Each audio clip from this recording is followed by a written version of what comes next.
Hey everybody, it's Aldo Gandhi, and I just want to let you know really quickly that our swag shop is reopened. DeepDishTees.com is where you go, and that's tees with T-E-E-S. Clever name, guys. They're the new home of our merchandise. You can get t-shirts, you can get caps, you can get coffee mugs, you can get hoodies, you can get all sorts of good stuff, and you'll help out the bar room with the purchase.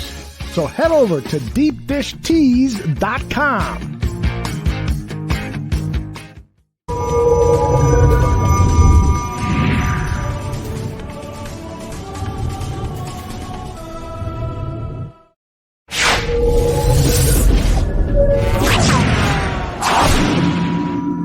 Some may find the following disturbing. Discretion is advised.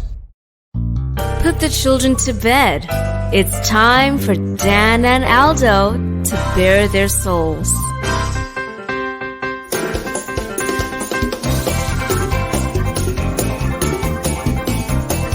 I love the Chicago Bears more than I do masturbating, and that is a lot. Then, with 3 seconds left, Bob Avellini throws a 30-something yard touchdown pass to Greg Latta, and the Bears win, and I literally shit my pants. I swear to God, I literally did.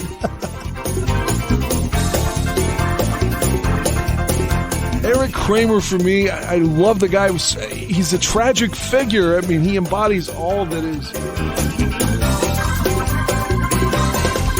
If they don't run the ball here, I'm going to vomit. I swear to God. Look, I don't mean any disrespect. He just didn't play that well. Not for a guy of his caliber. You know, they won, but I'm going to be miserable all week because they stunk. I don't really have any recollection of that at all, but I guess perhaps I blacked it all out. So, Dan, tape is the ultimate tool for scouts and for coaches to evaluate players, to detect plays and so forth. And they spend hours looking at tape, right? Why do they so often get shit wrong?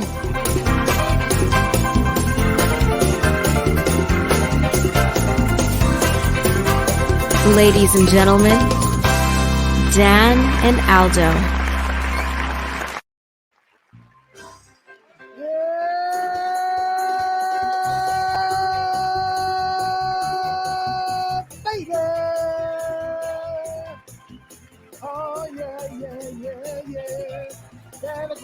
Here in the house, Aldo, I'm here with you. I wish that I could sing it would make it a better open. Oh boy, yeah. How are you, Dan? I'm great, man. The Bears are 1-1. We can sit here for the next 3 hours and talk about how it was fucked up. It didn't go as well as we wanted. We can dissect it. I'm sure we will. And there's so many things that weren't right about it. But at the end of the day, would you rather be 0-2 or would you rather be 1-1? And furthermore, what do we got coming up this weekend? Our Cleveland trip, which we've been talking about for months now. We've got a baseball game Saturday. We've got the Bears on Sunday. Hopefully another win. I say hopefully. And hopefully the Rock and Roll Hall of Fame on Monday. So there's a lot to look forward to here. So short answer is I'm fucking well. Yeah, you are psyched, man. You are ready to rock and roll at the Hall of Fame in Cleveland for the Bears game. We'll be at the Sox game on Saturday night. You're bringing your girlfriend. I get to watch you guys have sex. No. This is going to be awesome. Now, you can watch us have sex, but she's not my girlfriend. She's my friend.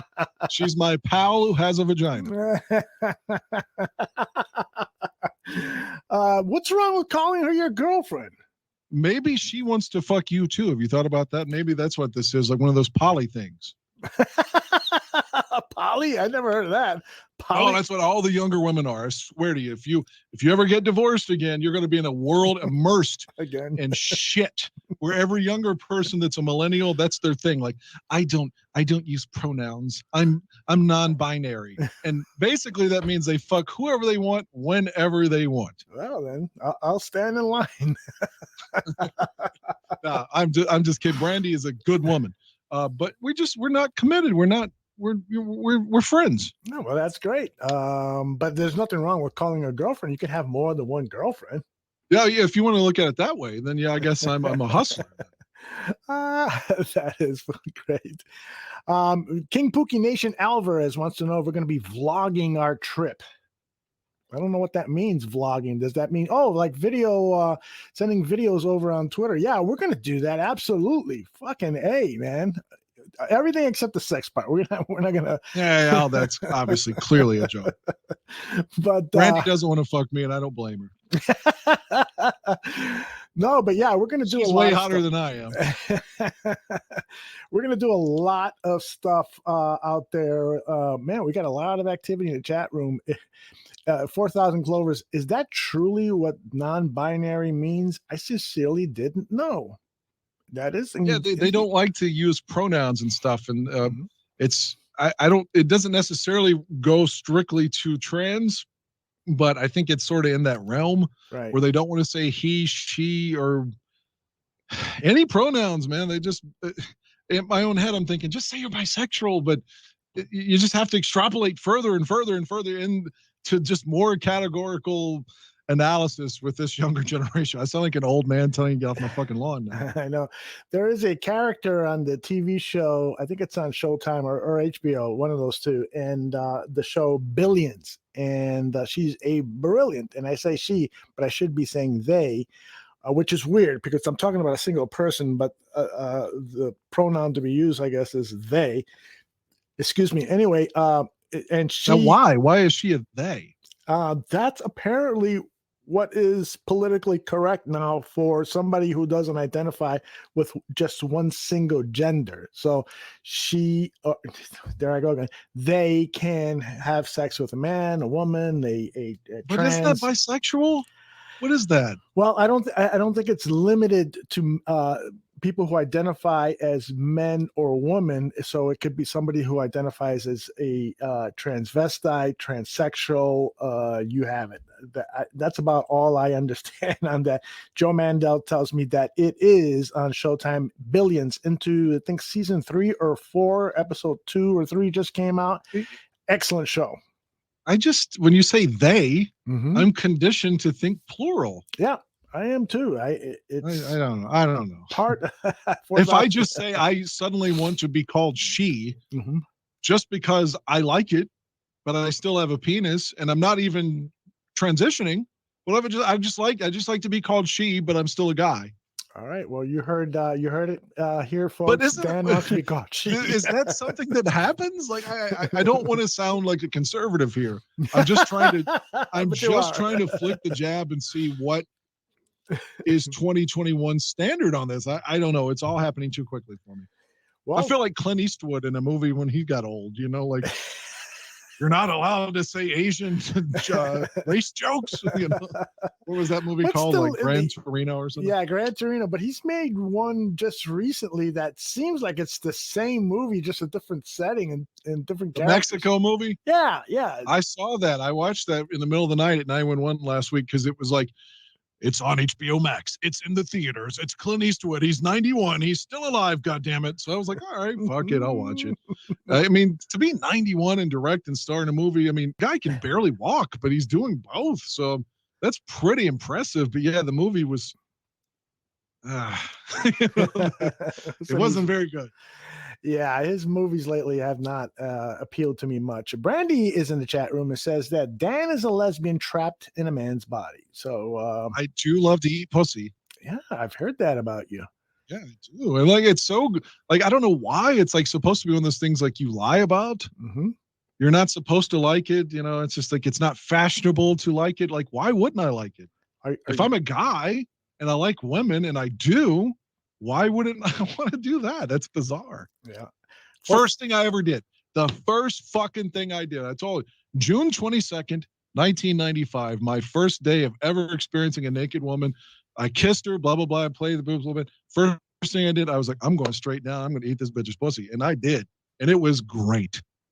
Okay. And then I jacked off for it for the next like 2 years, thinking about how great it was the 2 times I ate her pussy. So When you're 14, man, it's those things don't come every day. That's you know? right. No pun intended. But you did after that.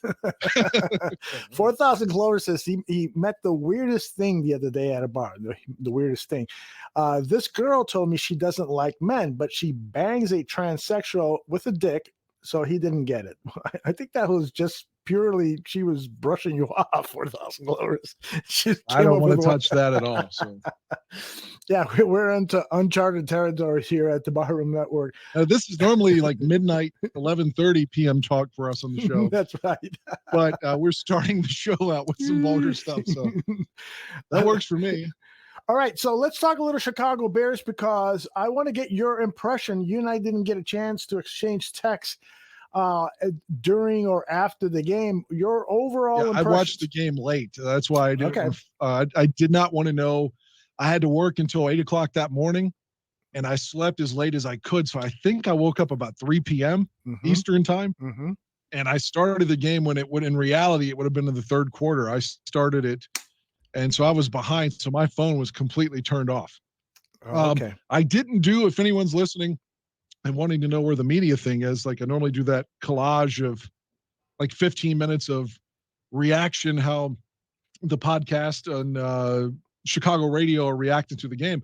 The reason I didn't do it, and the reason you and I really kind of haven't talked about the Bears, is the only story right now, unless there's something I'm not seeing, is, oh my God, is it Justin Fields or is it Andy Dalton? And frankly, that story kind of bores me. I know we have to talk about it, but I didn't even listen to other, like the radio this week at all, because that storyline, we heard it so much through the summer that I'm just so done with it. I mean, but my reaction was, thank God, because you have that big lead, and Matt Nagy just has a way of blowing leads because he's a terrible coach. And so there you go again. You have this comfortable lead. It seems like a blowout victory. The defense, I mean, it seems like a Ditka game. Didn't that kind of feel like a Bears game, say 1990? Yeah, it did. That's a good point. It really did. Where the defense is still not great, but really good. Right. And the offense is shitty. That's the way it felt like during the game. I kept thinking it was like a 90 or 91 Bears game, but the 90 or 91 Bears wouldn't have let Cincinnati score 2 touchdowns in 2 seconds, basically, to make it a scary proposition. But again, I'm happy. I'll take the win. Heidi, Heidi from Mexico, right? Yeah, Heidi Zimmerman, yes. Man, Heidi's so hot. She sounds like Penelope Cruz. She does. If Heidi would talk dirty to me, I could probably jack off to it. I'm just being honest. Okay. If she just sent me a voice message, and I'm not, objectifying Heidi. She knows of my fandom for her. So, but no, Heidi was talking about on Twitter, and I didn't see this. I'm not saying Heidi's wrong in any way, but Heidi was complaining on Twitter about other Bears fans saying that, we should start Nick Foles next week. The hell with Dalton and Fields. And I didn't see anybody say that. She said, seen that. Oh, I haven't. She said she was really pissed off, saying, how can you back out on the kid already? And I agree with that. Like, there's no way. Like, Fields struggled, but it was his first significant action in the NFL. I mean, he's going to be fine. Let me ask you a question that I asked Greg Gabriel. And the question is, who was the best quarterback on the field Sunday, Bears versus Bengals? On Sunday, it's undeniable that it was Andy Dalton, but I will say this too. Matt Nagy did no favors to Justin Fields when he came in. He has a different skill set. And how many play action passes did we see with Fields in the game? When you got Montgomery running the ball really well, despite the fact that Mustafa seemed to be having the worst game that I can remember with his blocking. And so, but still, Montgomery is just showing you all the heart and the tenacity and determination that he has. He's running as hard as he can. But the Bengals are king on that. So run some play action, some waggles.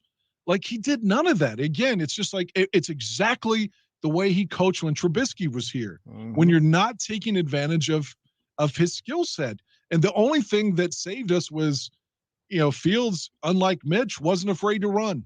Yeah. And thankfully that salted the game away. But to answer your question, the short answer is Dalton was probably better on Sunday, but Fields would have been much better if they'd have just tweaked the offense to his skill set, in my opinion. Yeah, I agree with you.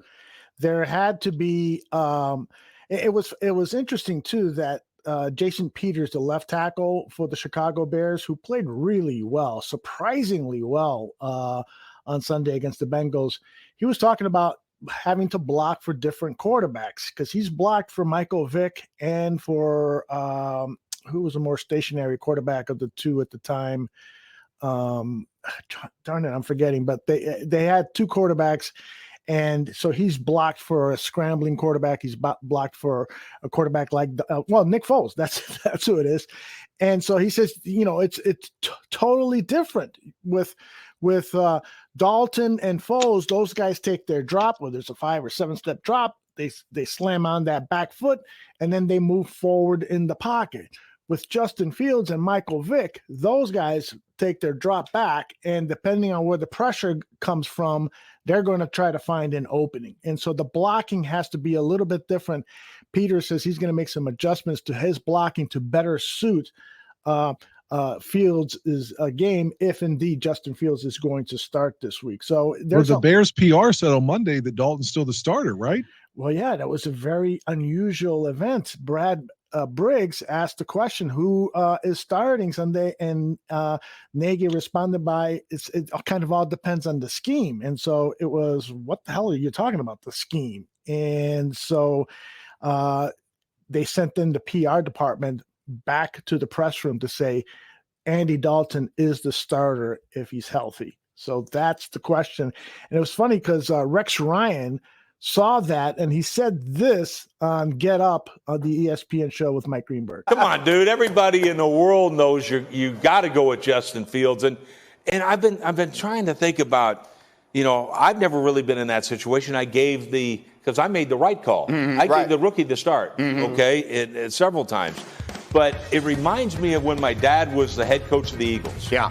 And they had a young kid who was athletic, talented, like this guy right here, Justin Fields, a guy named Randall Cunningham. Sure. Instead, they had a proven veteran in Ron Jaworski.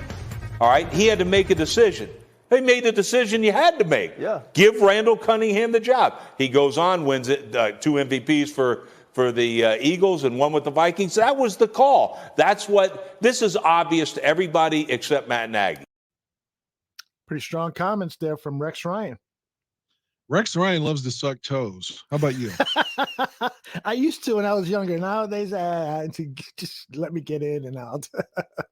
I would love to suck toes. I like it. But Rex Ryan. Any women in particular that you like Quentin Tarantino has a toe fetish, a foot fetish. Any actor? I don't have a foot fetish like that, but but you love to suck. I can think of some right now, though. Yeah, sure. Yeah, tell me a toe or two you'd love to suck.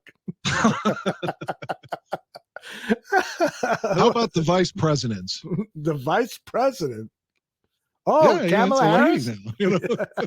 I don't mean who was our last one? Mike fucking Pence. Yeah, not his thinking, that's the first image that came to mind. Mike Pence. What's going on? No, but with Rex, Cunningham. I was thinking about Randall before you played that soundbite because I was thinking where Randall was the sort of the running quarterback, and then he turned into a completely different player. By the time he was in Minnesota, he was throwing the ball, and as you know, to Moss and Chris Carter, and was slinging a rock, not just running. So I don't want to label Fields as a running quarterback because he could very well be like Randall and run right now and then still put up, 4,000 or 5,000 yard seasons as he progresses. Mm-hmm. But yeah, I agree. Like it feels like I could be wrong, but I get the impression they're going to start Andy if he's well. But of course, Nagy acts like everything is just, we can't tell you who's playing nickel.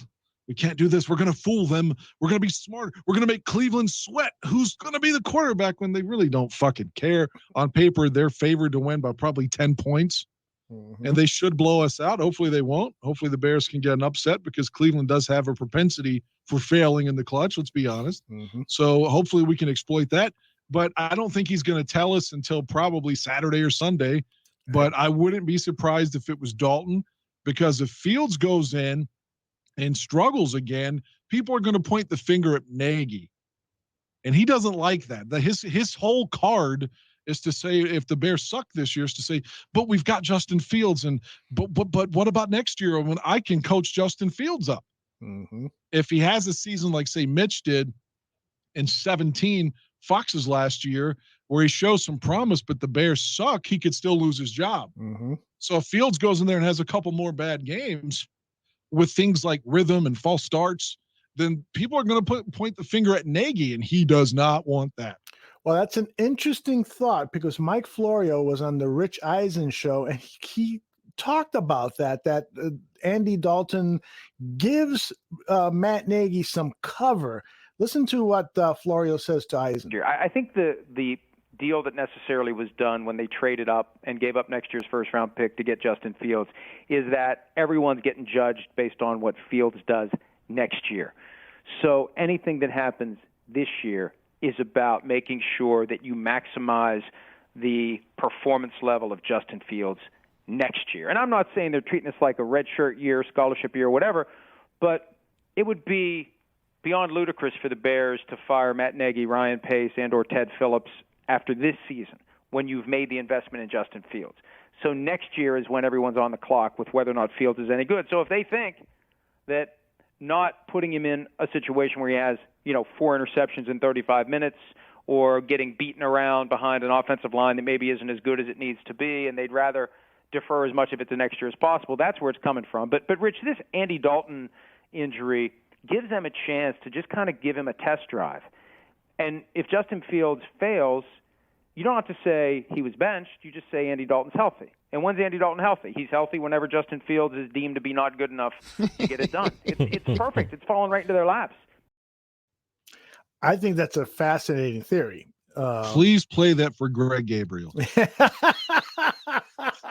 I don't want him to get what mad would at Greg me. say to that? He'd say bullshit. Mike Florio's a fraud. Fuck him. That's what he would say. Exactly. Man, they would be on the same station on the Score and follow each other up on segments, and Greg would just be like, the guy that was on here a minute ago is a complete and total idiot. So true. Yeah. So true. But it is an interesting theory. First of all, that they're preparing Justin Fields for next year, but it gives them cover so that, delaying the naming of Fields as the number one quarterback kind of helps them guarantee their job for next year. God, that pisses me off. It does. I mean, and it's something a head coach like Matt Nagy would do. He'd rather, delay the growth of Justin Fields just to ensure that he can play out his contract till its end, which is 2022, and hopefully get renewed for another 5 years. This fucking guy is supposed to be an offensive genius. That's what we were sold on. Mm-hmm. And you look at Sunday's game, they have that first drive, they go straight down the field and score. And for the game, now this is off the top of my head, but they had as a team, if you take away sacks, what you would call net yardage, Mm-hmm. they had less than 100 yards of total passing as a team. Oh. It was something like 85 yards. And if you extrapolate that even more, Mm-hmm. and you say, well, take away the first drive, because they had about 40 yards in the first drive. They had like 45 yards in passing for almost 3.5 quarters of action. Now granted, I know A-Rob dropped that one pass, and that would have helped Fields' stats too. And it was a good throw, and he should have made the catch. And I'm sure he would say the same thing. Mm-hmm. But, it's hard in 2021 to win games when your guru puts up 40 yards of passing with his offense and almost 3+ quarters. That's hard to do. It really is. You could bring in, Tyler Heineke or whoever the fuck that guy is in Washington that played the playoff game when Fitzpatrick got hurt again. They put him back in. You could put in the scrubbiest, the worst scrub you can come up with. Mm-hmm. And they can have a game. Jim Miller had some 400-yard games for the Bears. 400 yards. And Matt Nagy in a pro game in 2021 with the rules all helping the fucking offense can't get 100 yards passing? When do we call this guy out and say he's not a guru? He's not an offensive genius. He's an Andy Reid ball washer. I love it. Like, he's here because of Andy, and that's it. And he's not Andy. Yeah, He's not Andy. It appears that is totally true. And that just disappoints the hell out of me because I thought we were finally going to get that competent head coach who knew offenses well, who knew how to develop quarterbacks, and we're not getting that. We didn't get it with Trestman, and now it appears we don't have it with Nagy. And so we'll be looking for a head coach after this season or after 2022, it appears. The best case scenario, if we could go back in time and do like a Twin Peaks thing and reverse fortunes or Back to the Future, whatever reference you want to use to go back through time. Mm-hmm. If we could go back and talk Lovey, instead of hiring Mike Martz, just hire Trestman. Mm-hmm. Because if he had Trestman as his offensive coordinator and still was over the defense, that team could have made some noise. Yeah, perhaps. I mean, they had some good stats. They did. When Trestman was there in 13 and 14 offensively. The defense was awful. It was. But if Lovey was here, the defense wouldn't have been awful. Yeah. I don't know. There was some investment into the offense for the first time in a long time. When Lovey was head coach, the only investment into the offense was what? Jay Cutler. That was it. You know, you had Devin Hester as your number one wide receiver for a couple of seasons, and he wasn't really drafted to be a wide receiver. So that tells you something. I guess Musa Muhammad was an investment. That's true, but that was before. Wasn't that before the Emery years, or was that? Oh yeah, it was before Phil, but that was Angelo. But Musin was here in 5, 6, and 7. Gotcha. Hey, I want to play because I think we all are in agreement that Justin Fields did not exactly light things up on Sunday. And so who do we go to for elaboration on that? We, of course, go to Chris Sims. Like I've been trying to tell everybody, too, he's a phenomenal athlete, but there's questions about his throwing. I know it looked good in the preseason, but as you saw in this game, there's mechanical flaws. And now he's got to throw into tight windows in the regular season, and it's not going to be the same. But they'll come up with some quarterback design runs, some formations that'll threaten the defense of, hey, we can run it, quarterback run it, and they'll find ways to run play actions and bootlegs and the right things for him, too, that fit him. So, I mean, if I'm them and Andy Dalton isn't like exactly 100%, I am going with Justin Fields and starting this and seeing how it goes for a few weeks, like you said, and then maybe you reevaluate. I'm gonna play Greg Gabriel here. What a fucking idiot Chris Sims is. He completed passes into tight windows. He completed a 45-yarder to Allen Robinson, who dropped it. A beautiful throw in the bucket, touchdown pass. And so, you know who I blame that on? Who? I blame that on Nagy, because Nagy wouldn't give these two guys any chance to work together. That's a great point. Yeah, they weren't practicing together. They got no preseason time together. So Fields and Robinson, basically, that's their first time together. Mm-hmm. So they have no rhythm yet. I mean, they'll get there. They're this kid's going to be the it thing, I hope. And, he struggled in one game, but he still made the play to win the game. Mm-hmm. He's going to be okay. Calm down. And Robinson and Mooney, because he missed that throw to Mooney by like just a half a step too. Yeah. The one on the sideline. Right. You give them another week or two, and those throws are going to be on point, and they're going to catch those passes. Right. So, but if that's the coach's fault for not giving them any time together. Mm-hmm. Well, and I got to tell you, I do believe that if Fields gets all the first team reps this year, it's going to be a totally different performance for him. Absolutely. Sunday, even against a Browns defense that is better than the Bengals defense. You can't expect a young rookie player who has just been taking snaps for the last 3 weeks with the scout team to come in there and light things up. But you could see what he's capable of doing. And so my only concern right now is if this week Andy Dalton looks like he's close to 100%, and he starts splitting the first team reps with Justin Fields, he's got to go all in with Justin. I don't care what he says to the media. Oh, we're still evaluating it. And like you said, maybe we'll get the official word on Saturday. But I want him to, behind the scenes, tell Justin, you're the number one quarterback this week, and tell Andy, regardless of your situation, whether you're 100% or not. I want you to be the second stringer this week, or maybe not suit up at all if your ACL or whatever it is that's wrong with you isn't ready to go. He's got to make that decision to give Justin Fields the entire reins and have him go out there and perform like the way we think he can. Just, this is a cliche, so I don't want to sound like I'm patting myself on the back and say I'm the smartest guy in the room the way Nagy does. Mm-hmm. But you got to build in a couple of plays like for him, because the when you look at the Cincinnati game in the fourth quarter, the Bears had no rhythm whatsoever on offense, none. The only thing they could do randomly was to get Montgomery going, but there were still plays because they knew they were running on first down, and he was getting hit in the backfield. So it was second and long every time. So he should have done play action. But what I was going to say, he didn't have – I mean, where's Cole Kmet? Where's Jimmy Graham? Like, where's Jesse James? Give Fields a chance to have a couple of easy completions, maybe a screen pass to Williams, or Montgomery, but just give him some positive plays to build a rhythm. They had no rhythm at all in the second half. And I just felt like, oh boy, if we have to punt this ball, the Bengals may win this game.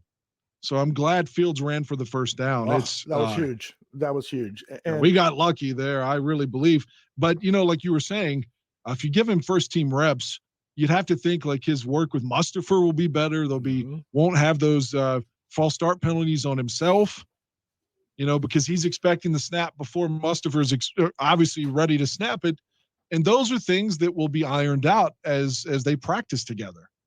I was listening to some sports radios. I was on the road today, and the guys over at WSCR were talking about how Jimmy Graham's contract is one of the worst in Bears history. You're paying him considerable amount of money, and he's not getting very many snaps. It's getting like 20. He's averaged like 20 snaps in the first two games.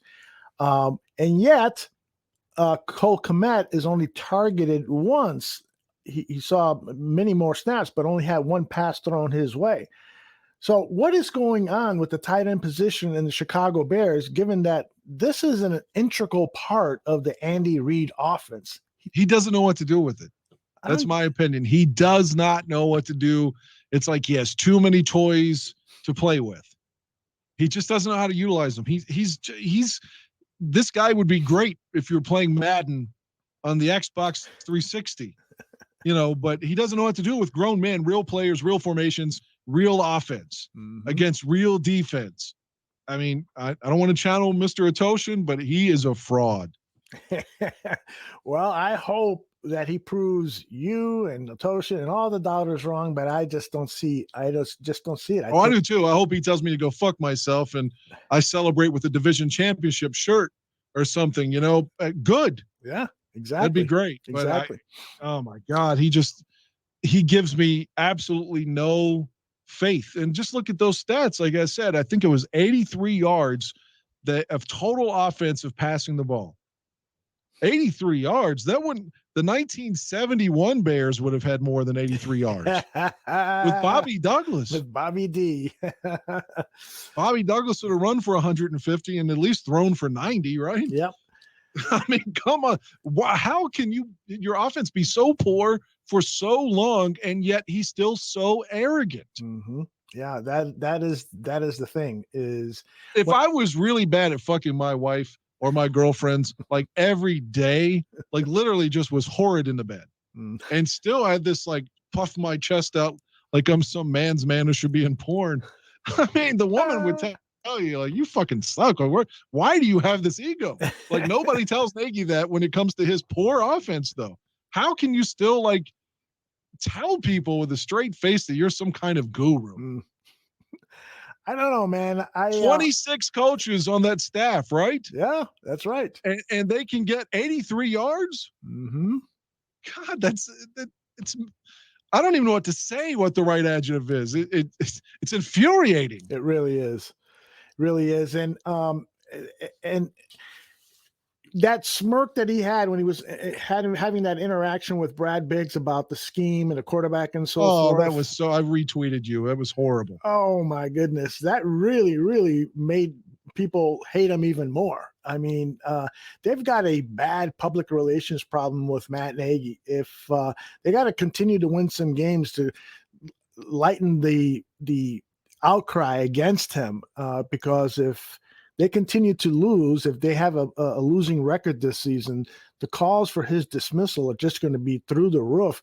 And the Bears, as reluctant as they may want to be to replace their head coach, and for the third or fourth straight head coach, releasing the coach before their contract is up, something that they don't want to continue doing.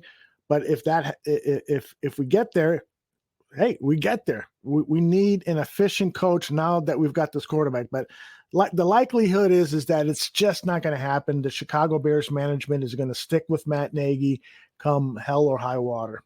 It just depends. Like if the train really goes off the tracks, to use a cliche, the national media is kind of calling him out a little bit now. Yeah. So the narrative is going to be written that it's his fault. Mm-hmm. Versus it was always somebody else's fault before. It was Trubisky's fault. Mm-hmm. It was the defense's fault. We got to get rid of our coordinator, and then we're going to be okay. So he's not going to call the plays now, but he's calling the plays. There's always a built-in excuse. And the only one he's got now is to play Dalton off of Fields, which is what he's going to try to do. Mm-hmm. But hopefully people will see through that as being transparent. The thing with Brad Biggs, like you brought up, everybody watching that, like even a non-football fan can watch that and know that question is not about scheme. Mm-hmm.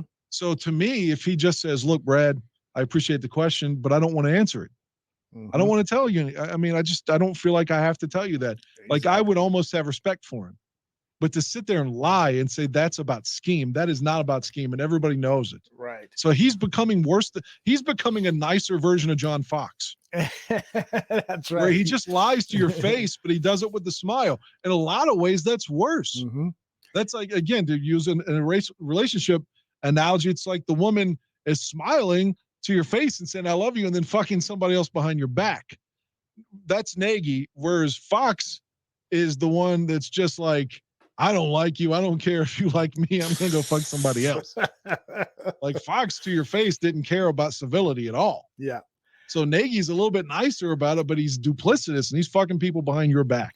Well, and a big part of it is he's dug this grave for himself by making the announcement that Dalton was going to be the starter, and that, everyone knew they were going to draft a quarterback. Whether it was in the first round, the second round, or the third round. So when they signed Andy Dalton, they should have said, Andy Dalton's the starting quarterback until further notice. Then they draft Justin Fields. There's going to be an open competition for the job, and we're going to name the starting quarterback 2 or 3 weeks before the start of the season. But they didn't do that. They stuck with their guns after making that horrible decision to send out a social media message saying QB number 1. What the fuck? Who runs organizations this way? I've never seen this before. So is the Bears that have such terrible organizations, which is why so many people in the chat room are saying, yeah, but we're still going to have the same problems because it's the McCaskies. It's Ted Phillips. It's that organization that allows this shit to happen. I don't know. Maybe if you fire Pace too, that's all I can think of. Maybe you start from scratch. Yeah, I think he's the biggest guy to blame outside of Ted Phillips. I don't believe that Ryan Pace knows how to put together a 53-man roster. There's always holes in it, always. Absolutely. But kudos to him in that, but he has admitted that they got lucky in getting that left tackle Justin Peters. This offensive line was super surprising with their play on Sunday against the Bengals. I hope they can play half as good against the Browns with that. I thought Mustafa struggled a little bit, but I'm not trying to say that I broke down the film or no, just from the naked eye. Yeah, he didn't have an A+ game. Like he was giving up a lot of pressures that he normally hasn't done since he got in there. It feels like it's like a musical chairs. Like 1 week Daniels is going to struggle, then Mustafa is going to, yeah. But yeah, if they could all get in sync, they're going to have to if they're going to beat Cleveland. Right. Well, the big thing is that the run game, the offensive line could have done a better job. When you look at what David Montgomery did from a statistical standpoint, he had 61 yards rushing on 20 attempts, but 42 of them came after contact. He forced 5 missed tackles. I mean, that is effing unbelievable. And those last 2 on the first downs were just huge. Mm-hmm.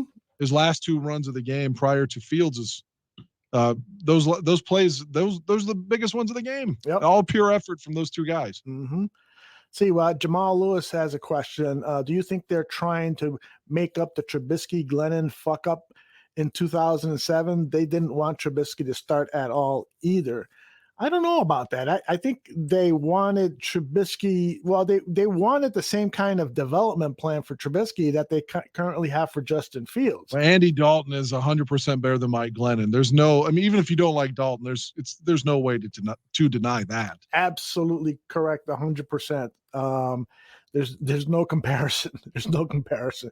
No, not at all. The fact that Ryan Pace actually believed Mike Glennon was capable of being a number 1 quarterback or being a placeholder for a year so that Trubisky could get seasoned behind him. The fact that Ryan Pace even considered that makes him one of the worst general managers in Bears history. I mean, it's true. He's done so many good things and picking up some quality draft picks in the middle of the draft, but what he has done with the acquisition of Nick Foles and Mike Glennon, I mean, that's just beyond the pale, man. I hate to jump in and say this, I was trying to be coy about it, but if you could interact with the chat room for just a minute, I've crushed 2 waters here. I've got to piss. I'm a 40-year-old man. For fuck's sake, maybe I need my prostate examined, but I've got to piss. I'm so sorry. Just give me a minute, please. Don't be sorry. You go take care of business. All right, I'll be back, guys. We're just getting started. I feel like I'm on FM right now. Right. Don't leave us. So this is the part of the show where we don't talk about the hand sex life. Oh, man. Let me see if there's any questions in the chat. Yeah, PJ was telling me to keep an eye on Sam Mustipher, and I have, and yes, I am not as convinced as I used to be that he is the answer at center for the Chicago Bears.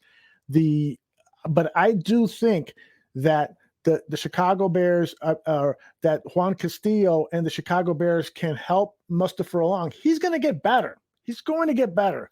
The question is can he get to a level where he is delivering consistent play at that center position? He's not as strong as other people, but if he continues to refine his technique, which is what Castillo harps on, he has these guys going through technique over and over and over again. Peter said that at the press conference earlier today. If he can get Mustipher to really refine that technique, he's going to improve. To me, I have no doubt that he's just going to be a better player. So only time will tell. See what Jamal has. What are your thoughts on Duke Shelley? Is he the weak link on defense? Well, he's certainly the weak link on that defensive backfield. The Bears have a huge, huge problem at that corner, nickelback corner slot, the slot corner slot.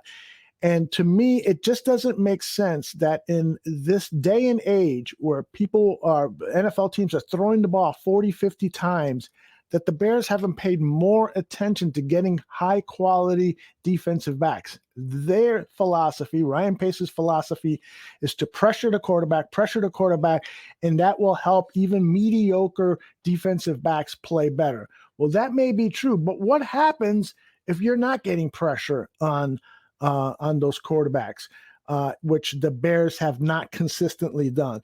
What happens if the play of your cornerbacks or defensive backs is so bad that, even if you got a good pass rush, the quarterback is able to get rid of the ball to a wide open receiver because the cornerback didn't do his job properly? And I think we've seen a lot of that. Duke Shelley, hopefully he will progress through good coaching, but man, oh man, that's a glaring minus point for this defense. The slot corner in today's NFL has become one of the prime positions in football. It's so important. a lot of teams are lining up their best wide receiver in the slot for a dozen, 2 dozen snaps in a game. And so you've got Duke Shelley at the slot guarding these top receivers. Not a good idea. Not a good idea. Hey, somebody agrees with me. Jalen Johnson has been great, though. He has been a bright spot. Laro Golden, co-host of Bulls 101, which we just put out a new commercial on our @Barroom Network Twitter account with Laro and his co-host Chris Amundsen talking about Billy Donovan and whether he's a good coach or not. So find that or just watch the entire show, Bulls 101. It's on Saturdays, and you can find it always on demand here at the Barroom Network. How was the piss, Dan? Feel great. I'm ready to go. How much did you discharge? A lot. So we talked about David Montgomery. You know what? He is quickly moving up the ranks of one of my favorite Bears players. And he's the best offensive player we have right now. Yeah. Is it fair to say that?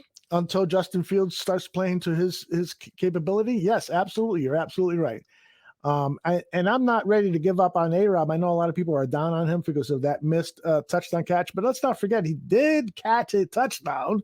So it's going to work out for A-Rob. We've got what? I would like to tell his agent to go fuck himself after the drop, though.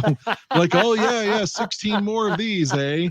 Yeah, we do have 15 more NFL regular season games, and I know they go by pretty fast, but that's a lot. It's like an entire season, so there's going to be some good things happening with A-Rob.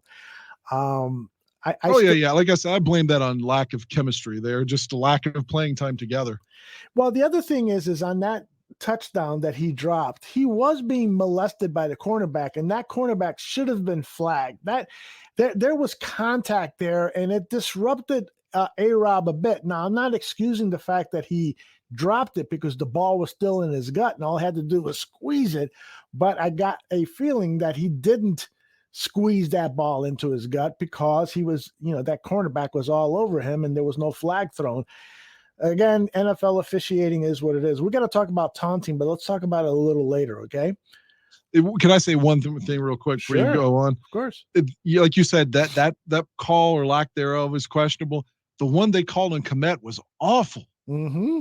The offensive pass interference. I just like this guy. Kmet gets a lot of penalties put on him that are like borderline at best. Yes. Well, in penalties, you're right about Kmet. I think he's unfairly penalized. It's like they look at him like a young player who hasn't earned the respect of the officials, and so he never gets the benefit of the doubt. But this penalty situation with the Bears is concerning. Like on that second drive, I talked about it after the game with John Buffon and Tyler Ellis. They had 3 penalties on that drive. That stopped the team from getting points. There was a holding call on Jermaine Ifedi. There was a call on Goodwin, the wide receiver, that nullified that huge pass from Dalton to David Montgomery that I think it was 36, 40 yards. Yeah. And then there was a third penalty. I think it was James Daniels was called for holding. 3 penalties on an 11-play drive. You're really fucking yourself. And so, we talk about leadership in this team. I had this discussion with Greg Gabriel, and I respectfully disagree with him. He says that's on the players. And I go, but yeah, it's on the players. But what about the leadership on the team? Why don't they do something in terms of, somebody fucks up like that, put him on the bench. Do something to discipline the player so that they get really good. Bill Belichick teams don't commit these kinds of penalties. Really good coaches, they get the players disciplined, and I don't think that the Bears coaches are doing the proper job. Yes, it always comes down to the players, but good coaches make sure that those players don't do those stupid penalties. I see your side of it and Greg's on that. I think that both of you are right, and that's not trying to be on the fence. I'm saying both sides have validity. Mm-hmm. But ultimately, it is the player's responsibility. But again, a lot of that's a product of coaching. Mm-hmm. Jamal asks a question: if the Bears go 3-1 or even 2-2 with Fields at quarterback, do you think Nagy goes back to Dalton? No, I don't think so. I think if he's playing well and not committing mistakes that are costing the team wins, like penalties, offside penalties, I think Justin Fields, if he goes 2-2 over the next 4 weeks, Andy Dalton better really find a comfortable spot on the bench, get some warm gear for those cold winters at Soldier Field, because he's not coming back. He just isn't coming back. And I truly believe that Justin Fields can perform at a high level. He's going to make mistakes. There's no doubt about it. But if we can play complementary football on defense, special teams, on offense, this team could do some really great things with Fields as the quarterback. He just does so many wonderful things to offset other people's mistakes. That's what's so special about this guy. 4,000. I just kept thinking the whole game, the coach isn't doing him any favors to get him into some rhythm, and I almost felt badly for him, but at the same time cajoling, like hoping he's going to just natural ability will lead him through it. It was a tough game for him, but that's okay. Mm-hmm. You're going to see tough games. He didn't even start the game. Mm-hmm. So it's not even his first start, and he's young, and we still got the win. Yep. 4,000. And he gave us the win. You can say the defense all in all won the game with the turnovers, and that's true. Mm-hmm. But at the end, when in the clutch, he got the first down. So to me, his game wasn't as bad as maybe the statistics look. That's a good point. That's a very good point. Because you throw that touchdown in there to Robinson, then his stats are better, and then you have to include the play in the clutch where he got the first down. I just think if people are really down on Fields, that's crazy. Mm-hmm. That is absolutely crazy. Yeah, there's been comments, like we said earlier, about Nick Foles potentially being a starter from a fan perspective. That's insane. I mean, you got to take your lumps. Yep, exactly. You have to. Like when he threw that pick six, I mean, I was just like, well, it's going to happen. I mean, that's what happens. That's why your rookie seasons are, Roethlisberger went 15-1, but that is, absolutely an anomaly. Yep. Most rookies are somewhere in the middle. By the way, 4,000 Clover says Bill Belichick's philosophy isn't be you, it's do your fucking job. I added the fucking there. But it totally explains the difference in philosophies with those two coaches.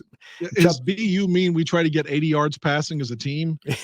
Especially when you pass almost every play. I don't understand how that's possible. We want to complete 2-yard outs. That's right. Jesus Christ. And if he blames the offensive line for that, there's some truth to that, but some of that it's his play calling. If you throw the ball deep, we had one big PI, right? Remember that play? Yep. That helped us, which was a legitimate call. Yes. But I don't remember the exact yardage on it, but it was huge. Mm-hmm.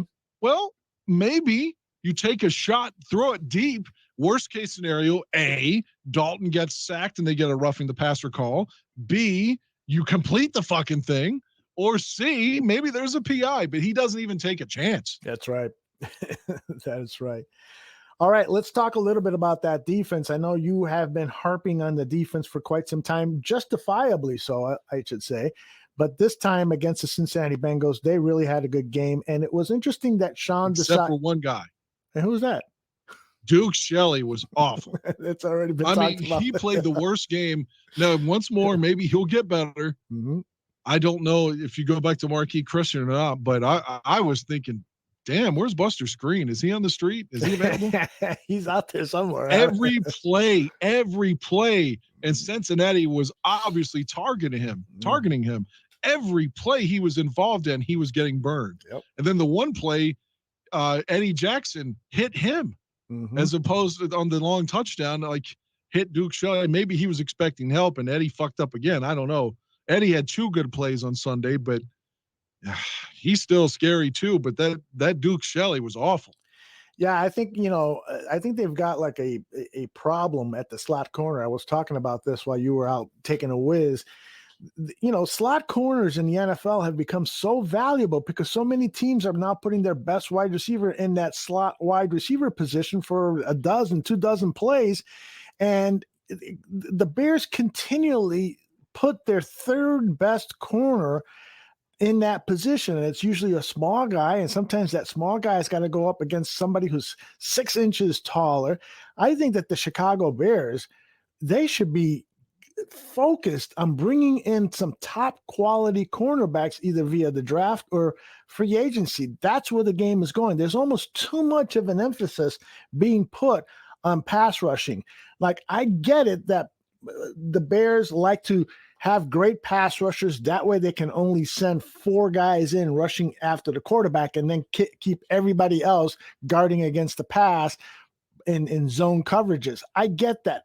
But if you don't have good guys who can play good zone or from time to time play good man, then you're just going to get burned. That 4-man pass rush isn't going to get there in time.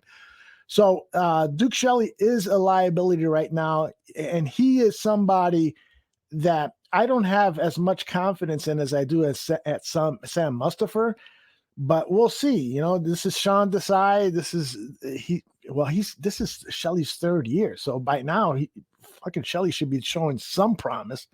But I really like what Sean Desai did in terms of generating pressure on the quarterback when he put Khalil Mack and Robert Quinn on the same side for a number of plays. It was a genius move, and he's got to continue to come up with creative ways of using those 2 particular players to create a pass rush, because a lot of How times, about the Mighty Quinn with another one? Yeah, exactly. He's actually been playing well this season. Danny says, I'm going to pull some Robert Quinn tape for Thursday's Bear Truth so we can analyze how well he's playing. So that's good news. And hopefully he can keep that up for 17 games. I keep worrying about some of these old guys the Bears have, like the Peters at left tackle, Robert Quinn, Khalil Mack. Are they going to really be able to play 17 games? Are those guys going to be able to stand by the end of the season? They don't have young bodies anymore. Does that concern you at all? Well, I remember at one point in the game against the Bengals, it was a 1st and 10. I think Cincinnati had just scored, and Mack was standing on the sidelines. And my initial instinct was to think, what the fuck? Why isn't he? But I was like, oh, maybe they're thinking it's week 2 and, it's a long season. So we're saving him a little bit. So I was like, maybe that's a good move. Maybe I need to give him more, more slack. So maybe that was an example of 17 weeks is a long time. So let's preserve him a little bit.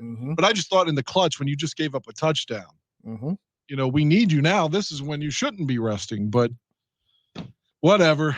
It is going to be a long season. So of course you worry about anybody. It's to use the cliche, it's a war of attrition. We're reminded in the chat that Thomas Graham Jr.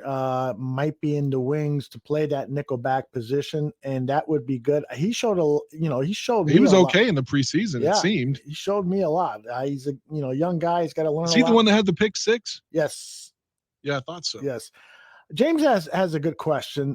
If you all agree Matt Nagy needs to be fired like yesterday, why would you want Fields to start so he can save his job again like Trubisky did last season?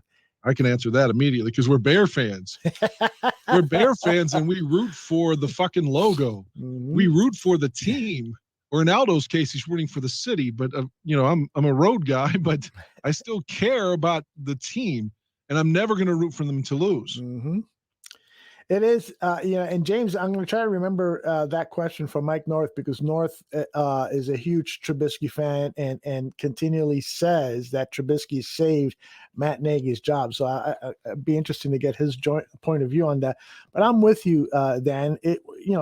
As much as I want him gone, if Fields is going to come in and play well and we're going to win games, then that kind of solves the problem of having a coach who – isn't my favorite coach. If we can win with Matt Nagy because of brilliance from Justin Fields, fine, fuck it. Well, I'll live with it. I'll still want him fired. I'll still be hashtagging fire Nagy. So we'll take it. Lovey wasn't my favorite coach.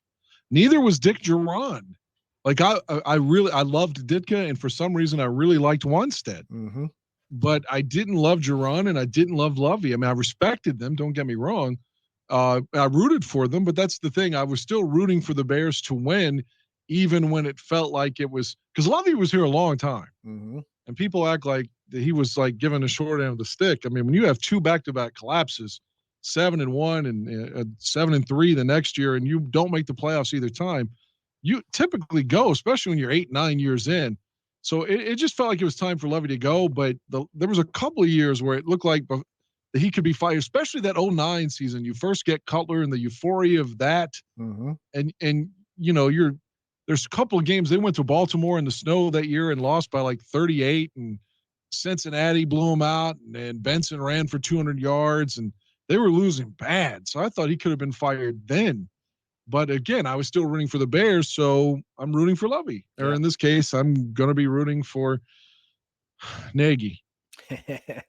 BJ is correcting me. He says, no, that was Trey Roberson who had that pick 6 in the preseason, and he's actually... Oh, that's on me then. I fucked that up. He says, I actually got a memory question right instead of Dan, who always knows everything. Well, the preseason, yeah. I mean, I was at work when game was happening too, but I probably should have remembered that. I don't want to... He's right. If he's right, I want to give him credit.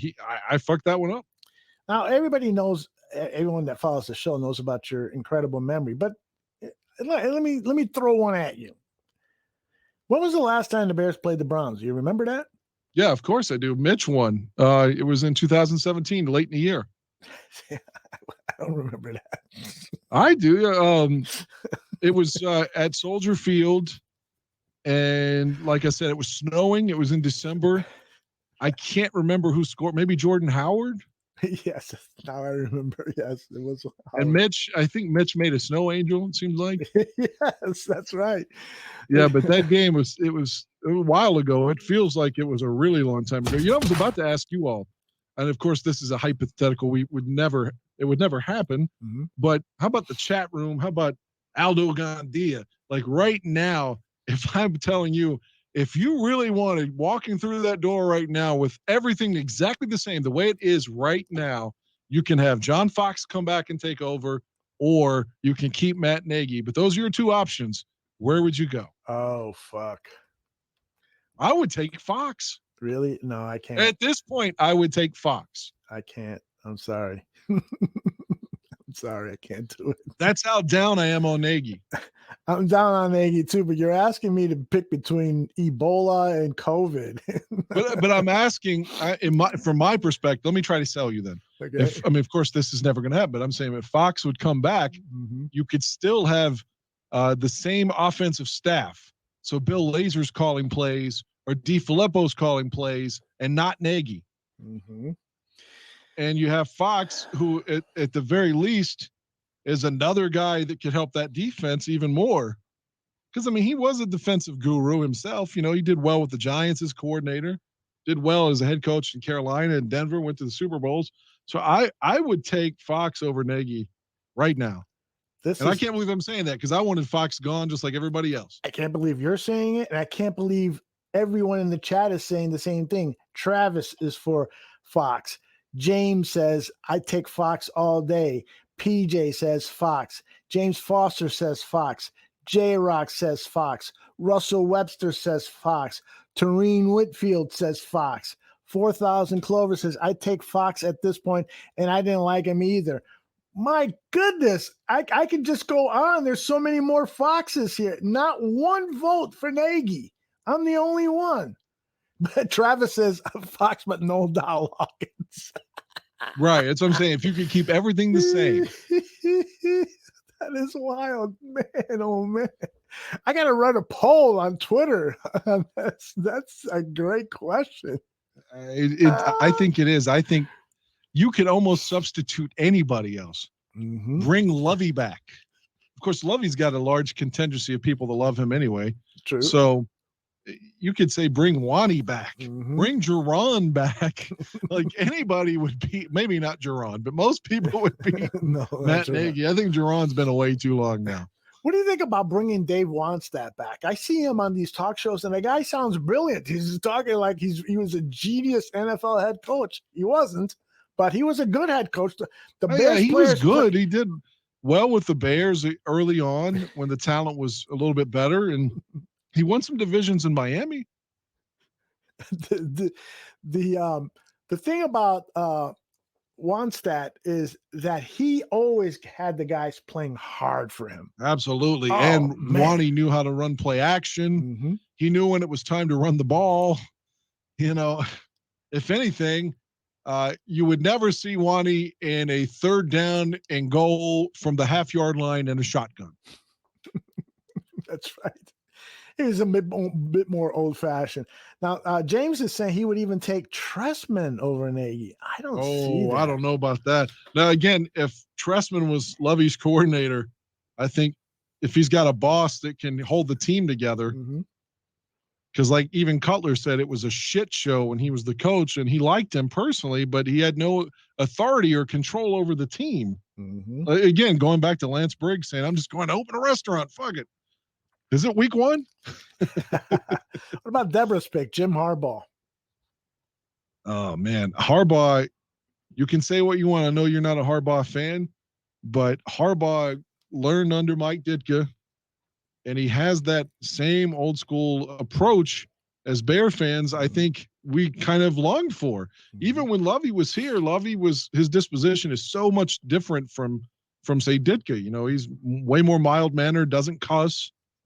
I think we as Bear fans would love, like Harbaugh would be the guy. You remember the rant that Ditka gave Harbaugh and when he called the audible in the Metrodome in '92 and never forget it. Lost his mind. Yeah. So like Harbaugh would do that to somebody now. He would be Ditka. So Harbaugh would clearly do that to somebody now. And I you put Harbaugh in here. If Harbaugh is walking through the door and Nagy, I'm taking Harbaugh. I like all day. I like Gregory's suggestion, Jamie Foxx. Well, I don't know about that, but I like that idea. Al Pacino. Who's your never Any Sunday? What was it called? Any Given Sunday. Any Given Sunday. Who's your favorite football coach from a movie? Al Pacino is one of my favorites off the top of my head. Now I have to think about who are some other. Pat O'Brien as Newt Rockne in the old Notre Dame film, but more recently, are there Denzel Washington in Remember the Titans? Remember the Titans, yeah. Fucking fantastic. I liked the guy that was playing Dick Vermeil in the movie Invincible. Oh, yeah, that's Greg Kinnear. Greg Kinnear, right, yeah. I thought I really liked that movie. I liked his portrayal of Dick Vermeil. That's my favorite football movie, I think. Is Invincible. I heard they're making a movie finally about Kurt Warner's story. Yeah, that's in development. That's going to be interesting to see if they deal. I just hope they don't make it too like after school special. Yeah, because of his Christian background, it might be really, really clean version. You know, they'll have the football players forget you instead of fuck you. Exactly. I'm hoping that the football is at least realistic, and that they show how good of a guy he was. Like. Because, you know, he took on a lady that had kids with special needs and, you know, and he didn't have kids yet. And he was a young man. So that took a big commitment from him. And the fucking guy was, stocking groceries to help pay for kids that really weren't his. And he treated them like they were his. And to go from that and in like 2 years be the NFL MVP and the Super Bowl MVP in the same season. Like if you wrote that movie, we would shit on it. Yep. But it's actually reality. Yeah. So that deserves a Hollywood tale. Same thing with Vince Papale with Invincible. If you told me that they offered a tryout for the guy at the bar and he made the team, even if it's a special teams, you'd be like, get the fuck out of here. But I mean, that really happened. Yep. I wish more teams would do that nowadays. They're not holding tryouts like they used to years ago. By the way, Gene Hackman in The Replacements is getting a lot of votes. Scott King. Never saw that. Is that the one Keanu in it? Yeah, I think so. I've never seen that one I didn't either. see that. What about the program? I love Gene Hackman, though. Yeah, I love Gene Hackman. Gene Hackman can coach basketball, baseball. He's never done a baseball movie, but he would be great at it. Of course, Gene is like on his last breath or something like that. I saw pictures of him recently. He's up there in age. Yeah, he's the same age as Eastwood, and Eastwood's writing and directing and starring in movies still. That was my point earlier. That is like amazing. He might be not making great movies, but damn, he's doing it. What about Henry Winkler, the Fonz? From the Water Boy. He was kind of old as Fonzie. Isn't that crazy? That's true. He was like 32 when he was the Fonz and supposed to be in high school. We're getting a lot of good suggestions here. Actors that could come in and play coach. That's all you need is you need an actor, because You need somebody who could go up in front of the press and make fans proud of the franchise, make fans Matthew believe. McConaughey. Matthew McConaughey would be great. He loves football. He does. And so what you need are coordinators and assistant coaches who do the game planning, who do the installs, who get the players fired up. All you need as a head coach is a spokesman. And frankly, Mike Ditka was that. I mean, when Mike Ditka got into trouble as the Bears head coach is when he started to think that he was the smartest guy in the room. No, Buddy Ryan was the smartest guy in the room. Sorry, Mike. What you're good at is telling players to go fuck themselves if they don't get shit right. And that really helped turn the franchise around. Let me point out that Ditka always beat Buddy, though. So that in is 86, true. in 88, and did they play a third time? I don't remember because Buddy was out of there, but he beat him in 86 in week 2, and he beat him in the Fog Bowl. The thing is that Buddy, see, it's kind of complex here, is that Buddy was the smartest guy in the room, but he wasn't a really good head coach. He was a great defensive coordinator or schemer, but he didn't know how to handle an offense. And so what's he doing in the sideline, punching his offensive coordinator? Now that's when he was the defensive coordinator with the Oilers. Okay. Yeah, he punched Kevin Gilbride on the sideline. I guess Pardee was coach then for the Oilers. Former Bears coach, actually. That is a you great know something I didn't know. History. I know I'm interrupting too much tonight. No, I apologize. please. I'm having fun. I'm glad you are. I made that game for you for 77 week 1. Yeah, I can't wait to see that. And I'm going to bring it to you to Cleveland that you brought up on the show a few weeks ago. I didn't know that Ed Hughes, the Bears offensive coordinator when they won the Super Bowl, was the Lions offensive coordinator in the 70s. I never knew that. Oh, yeah, Ted Hughes. That's right. Eddie Hughes. Ed Hughes. Didn't he go to the Hall of Fame, Ed Hughes? I don't know about that. I know he was our coordinator when we won Super Bowl 20. Mm-hmm. Yeah, he was a good coach. He was one of those, let's see, no, not in the Hall of Fame. For some reason I thought he was, but nonetheless. Yeah, I've got, thanks to you, I'm getting a nice collection of old Chicago Bears games. So I can't wait to see that one in particular. Eric Kramer got his games. He emailed me that. So good. That made me happy. Yeah, it made me happy to know that Kramer's got it's surreal to think that I buy this guy's jersey as a kid. I'm his fan, like legitimately. You know, he does the podcast, which was so great. Mm-hmm. And I'm making games for him. I mean, like games that I recorded of him for him. Mm-hmm. It was really surreal. It was such a cool thing. I'm glad that he trusted me enough to have his address and to mail them, and nothing nefarious will happen. Of course not. But today I was at a sporting goods store. I stopped to get some walking shoes for Cleveland, and then the following week is all that walking to Soldier Field and back. And so I looked over their jerseys, and they had a nice collection of jerseys, and they had some vintage jerseys. And so I immediately wanted to see if they had a Gale Sayers jersey, because I don't have my Gale Sayers jersey anymore, and so I need to replace it. Well, what happened to it?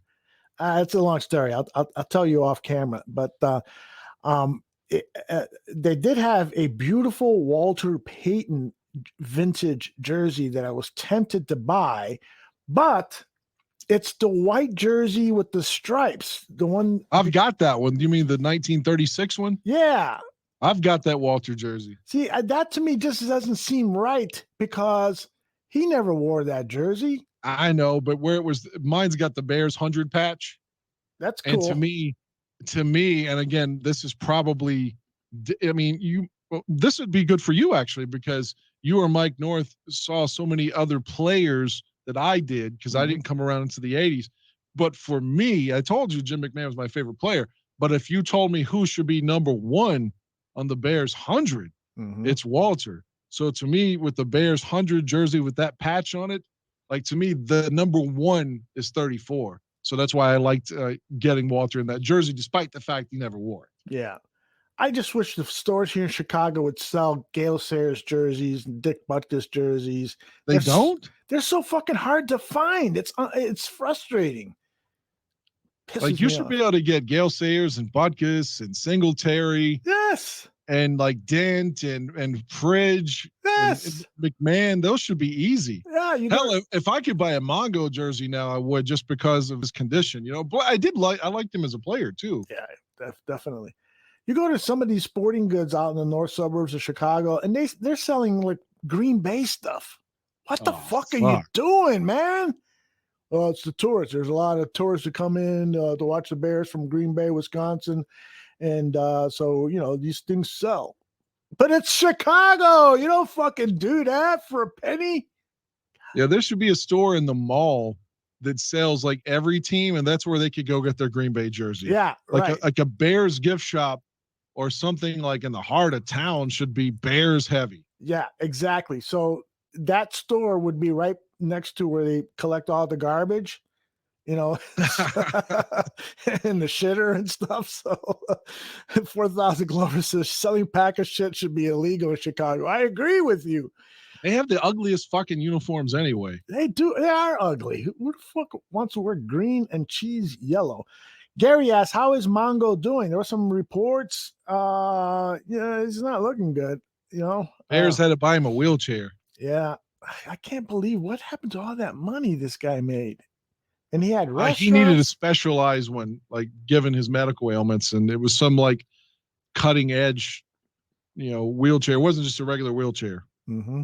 And it helps him. Like, and the Bears like stepped up and bought it. I thought that was great. Yeah, Bears. I wish they could get nice. Wilbur Marshall, get Wilbur like on and take care of him, where he's so like bitter about his playing days and wishes he hadn't played, and is so ashamed about his body now because where he can't work out and he can't really run and he's gotten heavy and he's just so like unhappy. That's why he never goes to old like 85 Bear stuff. I wish that they could do something to help Wilbur and make him less of a reclusive kind of person now. Mm-hmm. Yeah, and he should be in the Hall of Fame too. The Bears should be campaigning for this guy. Yeah, I when you mentioned that, what was last week about Wilbur Marshall, I was unaware. I had always wondered, how come we don't hear from Wilbur and stuff? I had no idea that he was facing this crisis in his life. That's not. I think he walks on a cane. Jeez. And he has said he would, like, if he could do it all over again, he wouldn't play. Yeah, and he doesn't give a fuck. He won a ring in Super Bowl 26 with Washington as well. So he's got two. He said neither one of them is worth what he goes through now. Man. Where everybody else says it is. I don't know. You knew Dave Dewerson. I don't know what Dave thought on it. I never heard Dave's comments. But I know, like, Jim McMahon had so many medical ailments. Mongo, both of them wholeheartedly say they would do it all over again, even if they knew it led to what it led to. Mm-hmm. But I don't know. Do you know what Dewerson thought on that? Dewerson, up until his last days, never expressed any regret whatsoever. It was almost as if he was in denial that he had something wrong with him, at least publicly. So, that was tragic. One guy that did openly say that he would never do it again was the longtime middle linebacker of the New York Giants, Harry Carson. Oh, I didn't know that. Yeah. Carson's not doing well? Well, it doesn't sound like he's doing as poorly as Wilbur Marshall, but in an NFL Films interview, he said, all of the aches and pains and trauma that my body has gone through, if I had to do it again, I would not do it, especially because of the fear that I run through that perhaps something is going to happen to my head.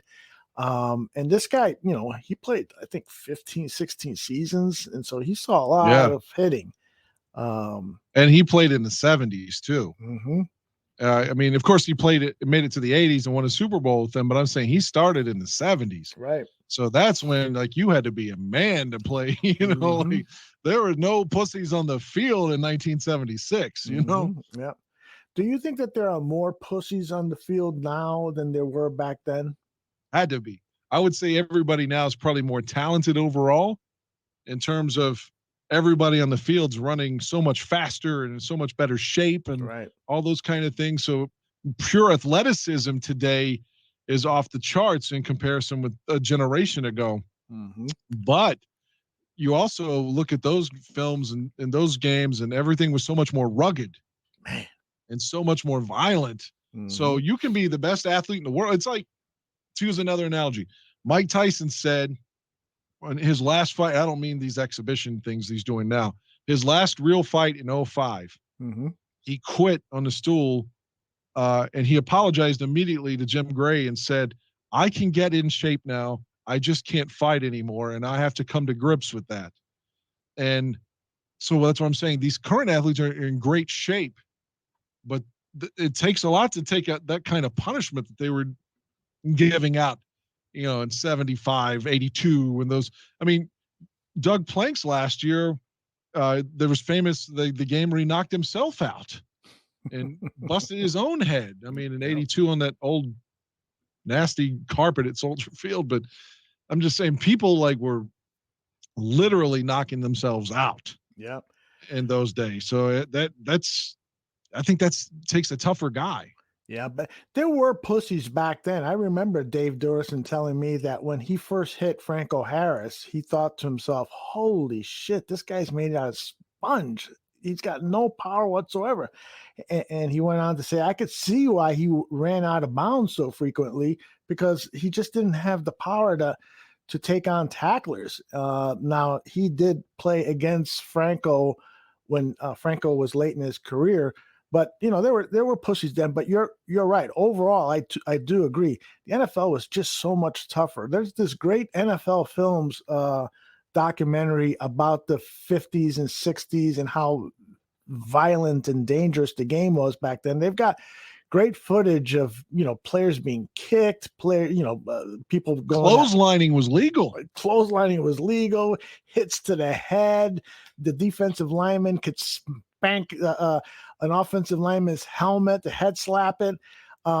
Guys would get injured, and sometimes they would just be dragged off the fucking field. No stretcher, nothing. It's like, holy shit, man. that was Neanderthal football. But now it's gone in the opposite direction. Now you can't even swear at a player. Yeah, that's what I was gonna say. That is such a perfect segue. I don't know if you were planning it, but if you were, yes, I was. To talk about the taunting penalties. That's right. Tell me that you agree with the NFL. That way we can have an argument about it.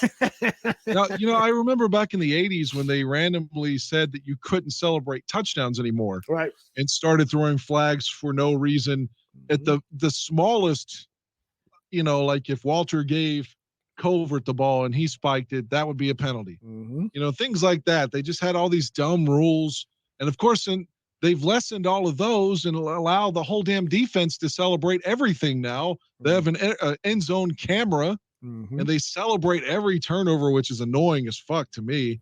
But so you allow the defense to do that. You allow touchdown celebrations, but a player can't clap on the field when he makes a good play? That's bizarre. And they said that's the new emphasis this year. Why? Yeah, what they want to try to eliminate here is an explosive situation. Somebody claps in front of another player's face, says a few words, and all of a sudden punches are thrown and stuff. So they want to try to clean up that stuff. But I don't think it was a prevalent problem in the NFL that people were fighting against one another. The only thing I can think of is that Myles Garrett play a few years ago with Pittsburgh when he had that. I don't know what year that was, maybe 2018, 19? I want to guess it was 19. It seems like it was 2 seasons ago. That's the only incident that I could think of. And Garrett said that he called him the N-word, which I can't say that he did or didn't. The white guy denied it. That's the only incident where I could say that maybe this is a result of that incident. But that was still a couple of years ago. So I don't know why this is the rule now. Yeah. November 15th, 2019 is when it happened. Yeah, that was ugly. That was ugly. That was really bad. But I think that this is a stretch. Like, this is going too far the other way. Like, do you really think Gibson's play on Sunday deserved a taunting penalty? Hell fucking no. And I'm not saying that because he's a Bear. I just didn't see anything wrong. And even though, like, just to show you I'm not biased, even though I'm biased for the Bears, but on the calls, like, the one with Robert Quinn on the sidelines, the late hit the Drew, the quarterback, Burrow, wanted that call, and he sort of initiated that and slowed up and wanted that hit. Mm-hmm. But it's like an NBA player, like a Vlade Divac, who was always flopping, trying to draw a charge. That's what he did. But still, Quinn kind of hit him still. And okay, throw the flag. Quinn's got to be better than that. Mm-hmm. Yep. But the clapping, man, that's a bullshit penalty if there's ever been one. And I said this on the Gabriel show on Monday. I grew up watching Dick Butkus talking shit to people even before the game started. Dick Butkus, in a famous NFL film segment, said that he would look across the sideline, he would see somebody smiling, and he would say, "You motherfucker, you're smiling at because you said something about my mother, right?" I mean, he would psych himself up so that he could play with that ferocious style. Now you can't do that. I'm sorry that you're making it a real pussy league. It is, and I was surprised. That play where it was a big ferocious hit where Akeem Hicks went out and hit the wide receiver. Yes, I thought, oh man, what a big hit! What a great hit! Oh shit, they're going to throw a flag for this. Because usually now in the current NFL, if the hit looks really good, and that one did, even if there's no intent, there's no helmet to helmet, but if it looks like a hit that you would isolate for NFL films in '88, where they're like the biggest hits of the season, they always had those tapes. They subscribe to Sports Illustrated and get the biggest hits of 1988 free on VHS tape. They did that shit every year and made those tapes and made money off them. But if there's a hit that looks like it belongs there, then they always throw a flag on it now. But thankfully, Akeem didn't get one because, boy, he laid that guy out. Yep. And worked for it, too. Followed him downfield. It was beautiful. Yep. I like this. Funky Toad 08 says the personal fouls called on D lineman for landing on a quarterback is total bullshit. I agree. Yep. Some of those fouls now, you want to protect the quarterback from having the Rodgers rule. Yeah, exactly. That's what it is. Sometimes a 380-pound defensive lineman will really thrust his weight onto a quarterback. And so some of those are a little on the edge, but they're so cautious with it that they throw penalties. So they throw flags that are not justified, just not justified. I still believe that they should have a referee up in the sky who is seeing things. And if he goes back and sees something that is malicious, then if he can get the word downfield before the ball is snapped for the next play, get it downfield and call the penalty that way. Because if we fans can officiate the game better watching it on TV than how many refs are there, officials are there in an NFL game, than the 9 that are on the field, then there's something wrong with the game. There's something totally wrong. And so why aren't they using the technology to become another official? They do with instant replay, but it could be expanded to help officials make the right calls and not only correct bad calls. I almost wish, and this is never going to happen, but if you recall, like 5-6 years ago, when Des Bryant got fucked in Green Bay in a playoff game and clearly had the catch, and they said he didn't complete the process or whatever. Yes. And they cheated Dallas up there, and they did. The fucking Packers always get those calls where they're like the Patriots, where they just always get calls no matter what. Pittsburgh's another team like that. They just get help every time in a playoff game. But my point is, I kind of like – I almost wish it was like football, like when we were growing up, man, like when the official on the field made the call and let's go. Yep. You know what I mean? There was no replay because the calls seemed better than when they didn't have to. I feel like now they'll be like, well, let's just go ahead and do this because we're going to go to the replay anyway. Yeah. Well, that definitely happens. It happens a lot in college football too. Yeah. Just that I liked it better when it seems like every catch now is something where you can like, we can overturn it because of this. Mm-hmm. I mean, just every reception, there's something like what'd you think about Marquise Goodwin's catch on Sunday where Dean Blandino said it's clearly not a catch, and then New York said it was a catch? Yeah. I didn't think it was a catch, but apparently there, I understand that there may not have been visual evidence to overturn the call. I wish that's what they would say. Exactly. Yeah. But yeah, XFL does it right, where they have fucking microphones up at the replay official, and you can hear the interaction between the replay official and the referee down on the field.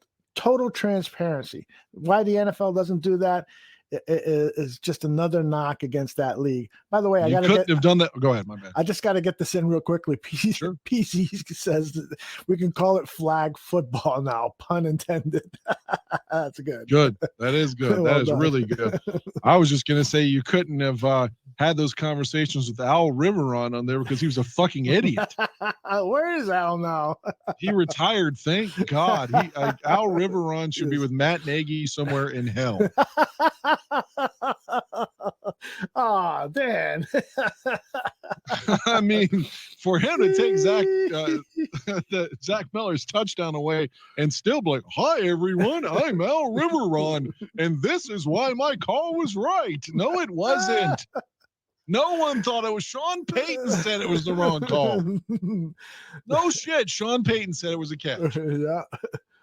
Did you see any of that Monday? Well, you probably didn't because you were working, but the Monday night game, Lions and Packers? Nope. I told Aaron McCloskey, I always fuck up his last name, but I told Aaron this morning, we were texting when I woke up. I was like, for real, if I watched 17 Packers games, they would go 15-2 every year. Like they always win when I watch. So if I can avoid watching them, I don't watch them. So I was hoping they would lose last night. I didn't watch a fucking second of it. I didn't watch 1 second of their game against New Orleans. Thankfully they won or lost rather. So no, I didn't watch. I don't like to watch Green Bay. I love watching Green Bay. I love watching the Vikings, and I love watching the Lions. I just love to watch divisional games because I want to know. I like Detroit, Minnesota, watching them. I don't want to watch the Packers though because I'm sick of Rodgers. I'm sick of them winning. I'm sick. 30 years of this shit. Their ugly uniforms, everything about that team I hate, especially in Green Bay. I hate that. Dun, dun, dun, dun, dun, dun, dun. Go, Pack, go. That makes me want to kill myself. That is annoying as hell. That's worse than the Vikings horn. Or now when the Vikings got their new stadium, their new thing suddenly is to scream skull. Yeah. What the fuck is that? Skull. It's this old Viking saying. They never said that in the Metrodome. No, not in the Metrodome. No, I think they kind of, the team adapted it as a moniker for the team about 5, 6, 7 years ago. I don't like it. Yeah. I really don't like it. I don't like that fucking horn either. Yeah. But yeah, I don't hate Minnesota or Detroit the way I hate Green Bay. Mm-hmm. So I don't even want to watch Green Bay play. I mean, I was telling Aaron, the good thing is this. When the Bears play the Packers at Soldier Field this year, I will not be watching live because I'll be at the Slipknot concert unless COVID ruins everything like it always does and they cancel the show. So the Bears have a chance to beat Green Bay because I won't be watching. I'll have to watch it later. It'll be over, though. So the Bears can actually win that game somehow. Oh, man. You got to watch I can't believe you're going to go to a concert and miss out on a live Bears game. Well, I didn't know what the schedule was going to be at the time, for one. I bought the tickets a long time ago. And it was right when COVID looked like it was going the right way and concerts were opening up. And Charlotte's is such an easy drive for me. Mm-hmm. So I was like, yes, Slipknot, let me go, And I was like, oh, fuck, it's Sunday. It's during the regular. I already bought tickets, though. I can't wait for this weekend, man. Yeah, I'm looking forward to it. And then obviously the next weekend, too. Yeah. We've been talking about for so long. It just felt like, well, that's going to happen in 2024. It just felt like it's going to happen later. It's going to happen later. And finally, later is coming up pretty quickly. Yeah. For those of you who don't know, Dan and I are talking about that. He and I are going to meet for the first time. We're both going to be at the Cleveland Browns Chicago Bears game on Sunday, and then the following week he's driving from his home in Virginia all the way to Chicago to watch the Lions and and Bears play, I'm gonna be his guest. He's bought me a ticket, and he is gonna you be bought my ticket at the Browns game, so and he's gonna be my guest here at home. So either way, I'm gonna get some video of him fucking. oh my god, It'll be either in a hotel room in Cleveland or the guest room at the Gandia residence. This is true. I'm going to keep this vague, but this is absolutely true. I worked for 3 years at a police department. Okay. I got laid off from the radio station in 2009. Okay. And I didn't get called back to 13. Literally 4 years. I thought my radio career was over. For the most part, I've been in radio since like 2000, with the exception of those years of 9 through 13. Well, I came back in 13. But during that time, I worked for the police department. Again, I wasn't an officer, but I did all their bitch work. I took the property, I typed their warrants. I dealt with the people in jail. I answered the phones. I did all the bitch work. The reason I say this, and I'm not going to say the name of the place at all because it was an unproven accusation, and ultimately they didn't have enough on him. But there was a gentleman close by. I'll just keep it vaguely.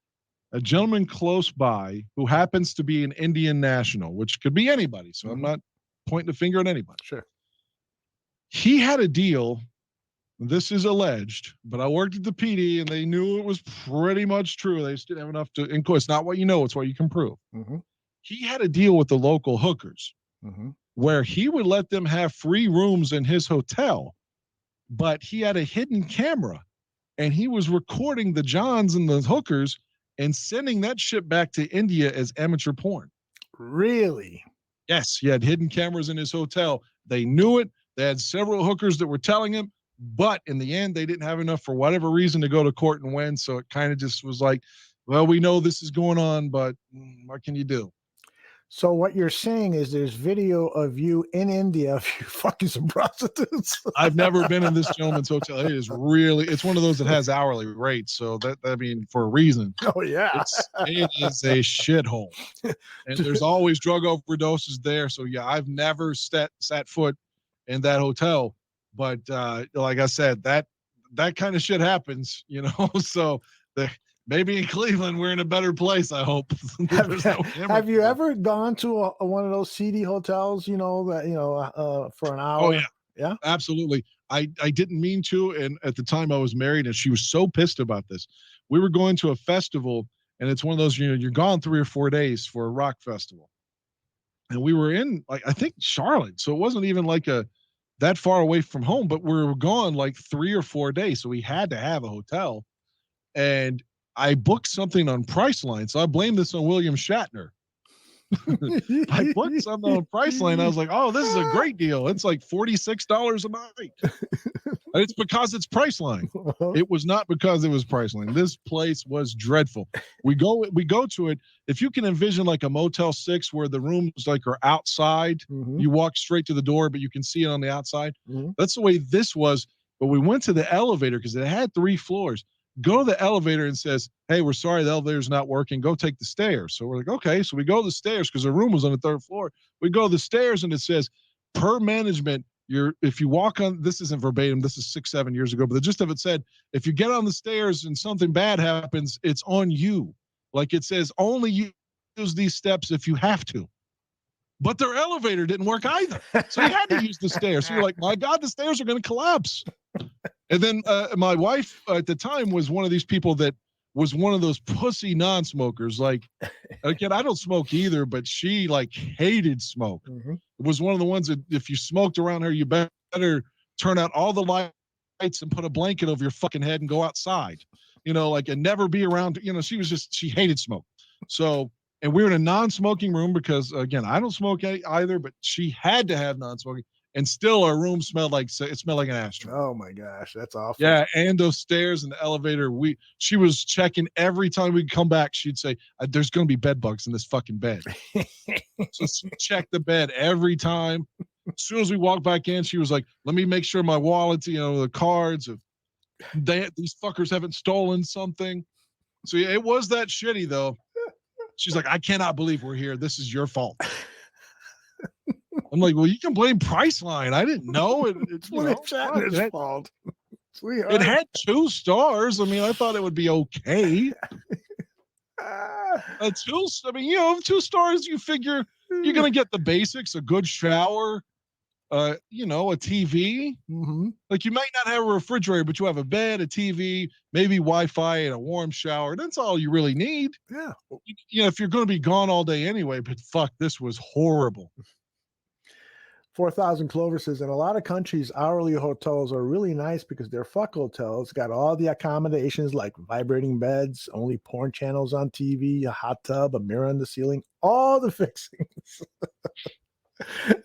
4,000 Clovers has been around, man. That sounds like a Barrelissimo story. Oh, man. All right. I want to talk a little bit about, whoa, look at this picture up on the screen. That doesn't look good. Let me fix that. All right. I want to talk a little bit about some of the stuff that you've been watching on television over at, and I forgot that this was already on. FX channel is running that mini series called Impeachment, which is about Bill Clinton getting a blowjob from an intern at the White House. Well, it's not just that, though. Okay. It covers Paula Jones, too. Oh, okay. It's the whole thing. Now, it's about like there's an episode that's probably on right now. Mm-hmm. The third one's tonight. 2 episodes have aired. I have watched both of them. Mm-hmm. The Jonah Hill's sister plays Monica Lewinsky. Mm-hmm. Monica is a producer, so this is going to be from her perspective, but I like that. Yeah, absolutely. Because for years she didn't talk about it because she was so ashamed and horrified by the way she was treated. And there's no way around it. Like, I know you and I have the reputation for being left-wingers, and I own that, but Bill treated her like shit. Mm-hmm. Bill was awful to her when it became politically expedient for him to be awful to her. Mm-hmm. And, so I'm glad that she gets her say. That's why I wanted to watch it, was like, well, fuck, if Monica's on board with it, then I'm going to be on board with it. So I watched it, and Sarah Paulson, who is usually an American Horror Story, because the guy that does that's name's Ryan Murphy. Mm-hmm. He's somehow involved. He did that OJ series too with John Travolta as what's his name, the white attorney. Bob Shapiro. Robert Shapiro. Yeah. Okay. Yeah. I don't know if you watched that or not. It was really good. Excellent. Yeah. So Sarah Paulson plays Linda Tripp, who, if you know the story, she's the one that was like the whistleblower on Monica. Like, Monica didn't seek fame in any way. And obviously Clinton wasn't trying to get that brought out. But you had Ken Starr trying to come up with anything. You've got Ann Coulter on there, like a lady playing Ann Coulter perfectly. Sounds just like her, looks like her, trying to come up with dirt, trying to influence the Paula Jones thing for impeachment. They're looking for impeachment. The way the Republicans always say the Democrat, they wanted to get rid of Trump no matter what. That's exactly what they did to Bill Clinton. And literally got him impeached over fucking nothing. I guess he technically lied under oath, which is something you and I would go to jail for. But fuck, you tell me Donald Trump hasn't lied under oath? Get the fuck out of here.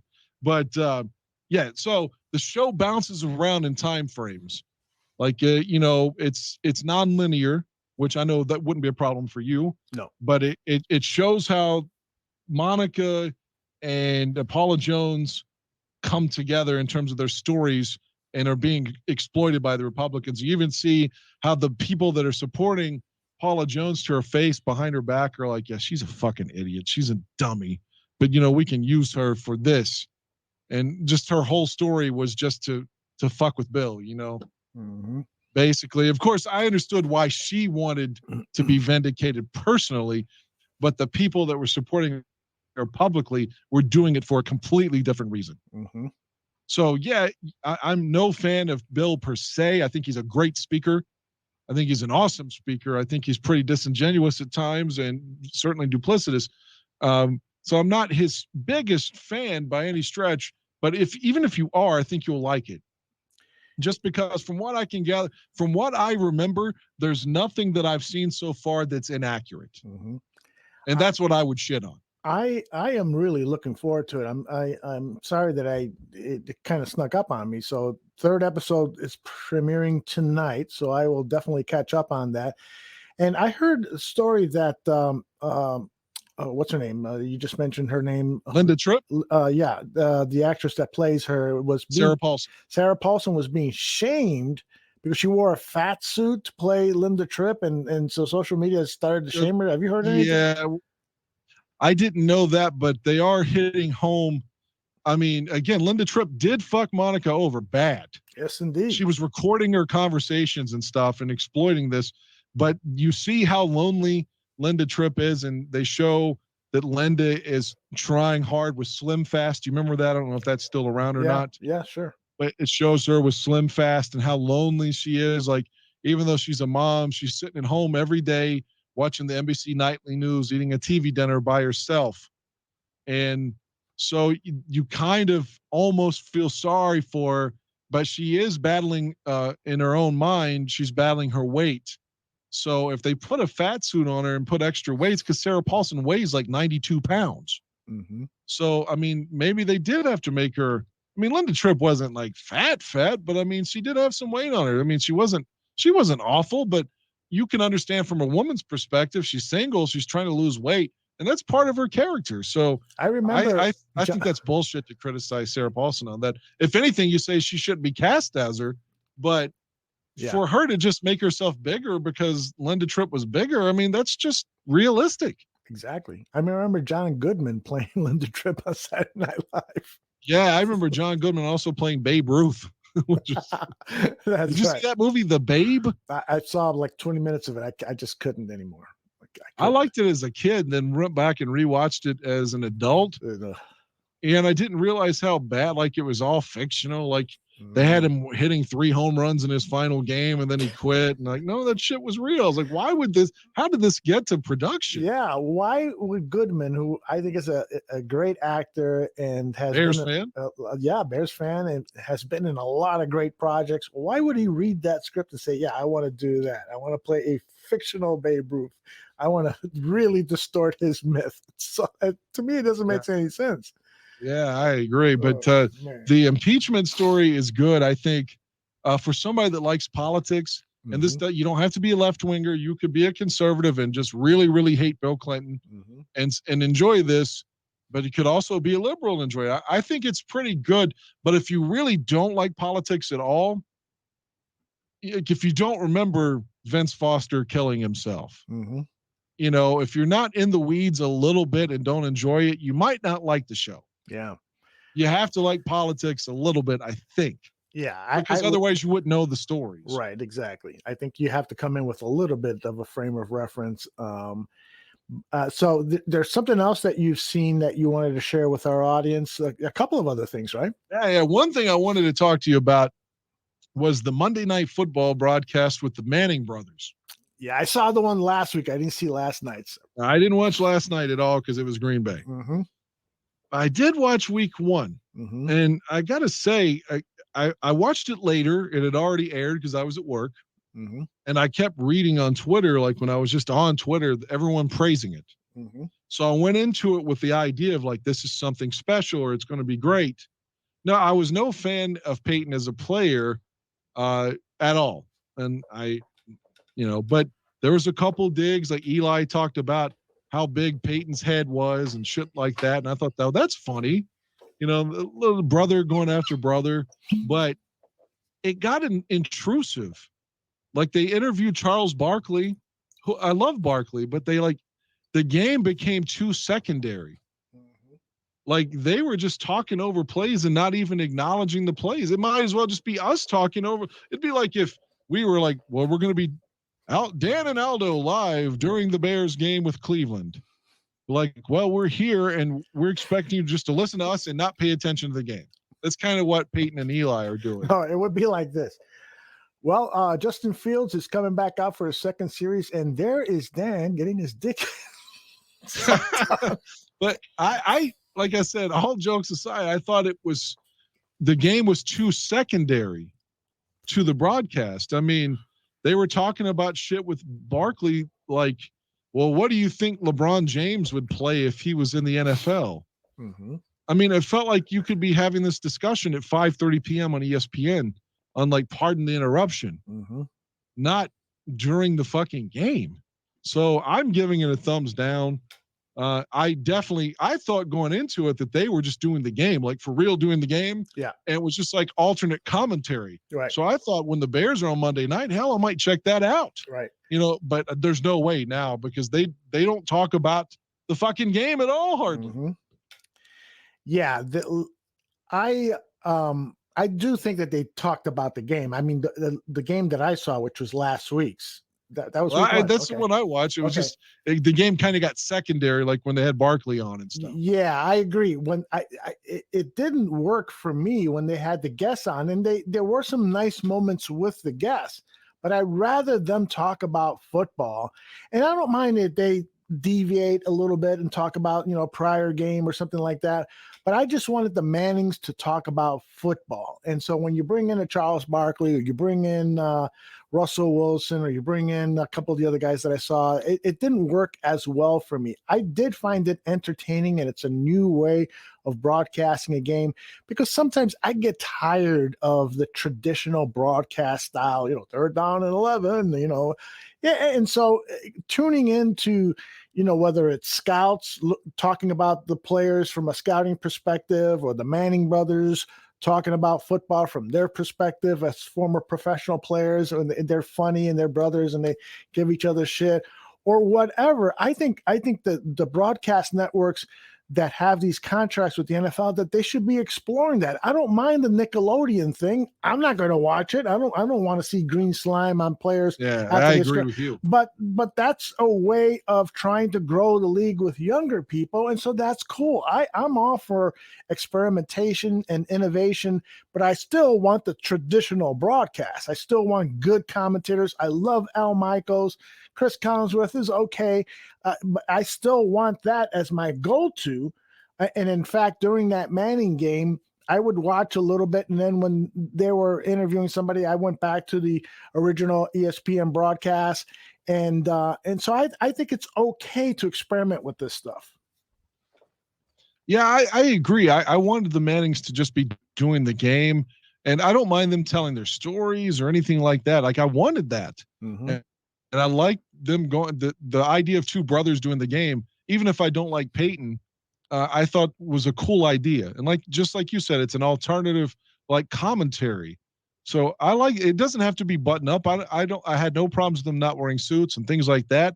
That's cool. But I just wanted them to be more into the game versus it feeling like it's just an interview on a podcast that's secondary from the game. I agree with that. The more they talked about the game, the more fascinated I was with that. I liked how they would explain the checkdowns and stuff. Mm-hmm, like they would give you a specific play and tell you, what Derek Carr did there. Mm-hmm. Like that was really interesting. I liked hearing that. I wanted more of that. Mm-hmm. But all in all, I'm not going to watch that probably again, unfortunately, because like I said, the football became more of an afterthought, in my opinion. And it was strange, too. You could hear the technical director several times, or the floor director counting them down when they were going to commercial. Yeah. Like they were in the middle of the interview and you hear like 5, 4. And when they were coming back, like, we're not supposed to hear those cues, are we? No, like the old somebody's Monday night. mic was supposed to be off, I think. So maybe they're just working out the kinks. I don't know. Yeah, like the old Monday Night Football opening when ABC Monday Night Football first started. That's how their broadcast would start with the guy saying, "Okay, 5, 4, take camera 3." But that wasn't supposed to happen during the Mannings. But yeah, I'm actually looking forward to the next one, and I think they're just going to get better at it. But yeah, it was really rough at certain points. There's no doubt about that. What else? I got another question. Oh, go ahead. No, go ahead. You got a question? I was going to say I got a question for you then, because it teases Cleveland next week too. Okay. So my question is this: in week 2, we had, although he never played for us per se, but he was in uniform. We had Mark Sanchez doing the game. And I didn't think Sanchez was that bad, so I was going to ask you your analysis on Sanchez. But to look forward to week 3, of course, we won't hear the commentary, at least not live. I'm sure I'll go back and watch the copy when I get home. I'm sure you will too. Sure. We're getting Greg Olsen next week. Oh, wow. I didn't know that. Yeah, Greg Olsen's supposed to be on our broadcast. So I don't know who his play-by-play guy is, but I saw someone retweeted that he said he had the Chicago game this week. Well, how cool is that? Let me see. Browns, Bears, announcers. I'm putting that in the Google machine and see what comes up. Ooh, look at that. Making pictures of no. Um not saying. Vern Lundquist. No, that's from 1987. I'm definitely interested in listening to Greg Olson do that.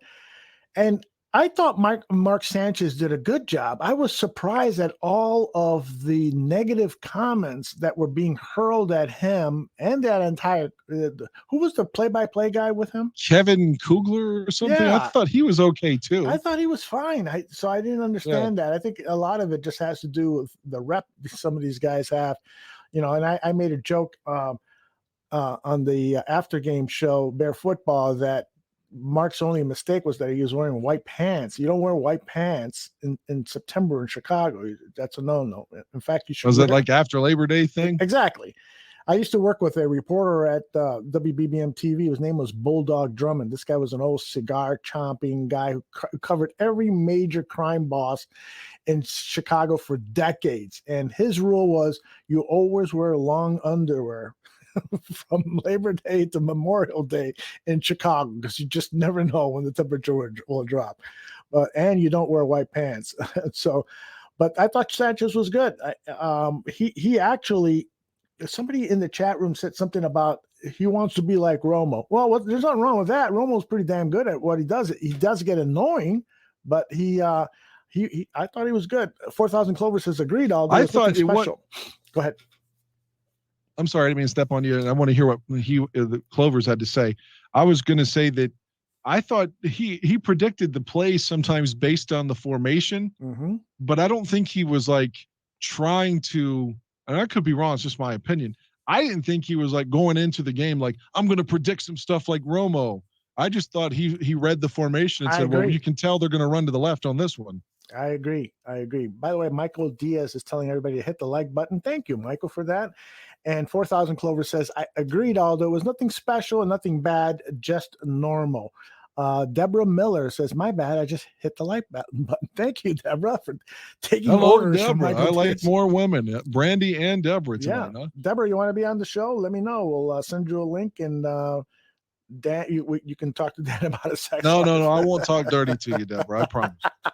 I won't be a piece of shit. I promise. AC Adams says Sanchez is just way too corny. There is a little bit of corn in his delivery, but I don't the fumble thing was corny. Yes. The country fumble, the city fumble, or whatever he said. Right.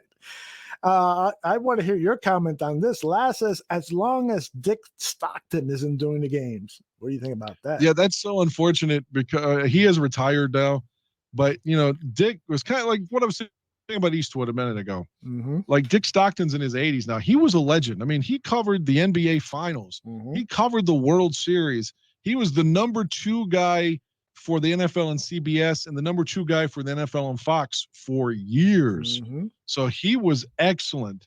But when he got older, he did make some mistakes. But because of who he used to be, like he always, I would never denigrate him, because this guy, like I said, he was, you go back and watch the NBA on CBS in the 80s. Now, I love Marv Albert on NBC in the 90s, but Dick Stockton was great doing the finals. I mean, great. So I never forgot that even though he got older. So yeah, I never denigrated Dick Stockton. I had a place in my heart for Dick Stockton. There is something though about Pat Summerall too. Yeah. When some of these guys get old and just aren't nearly as good as they used to be, I don't want to be ageist. I don't want to discriminate against people's age, but if their performance isn't up to speed, and there are other people, regardless of what age they are, or maybe it's time to replace them. Well, in Summerall's case, they moved him to the bottom of the rung there and had him doing games with Brian Baldinger after they split he and Madden up, when Madden went to Monday night and was working with Al Michaels on ABC, and then they went to NBC together. And Dick Stockton, I told you he was number 2, and then by the time at the end there at Fox, he was doing a random game whenever they needed him when someone else was off.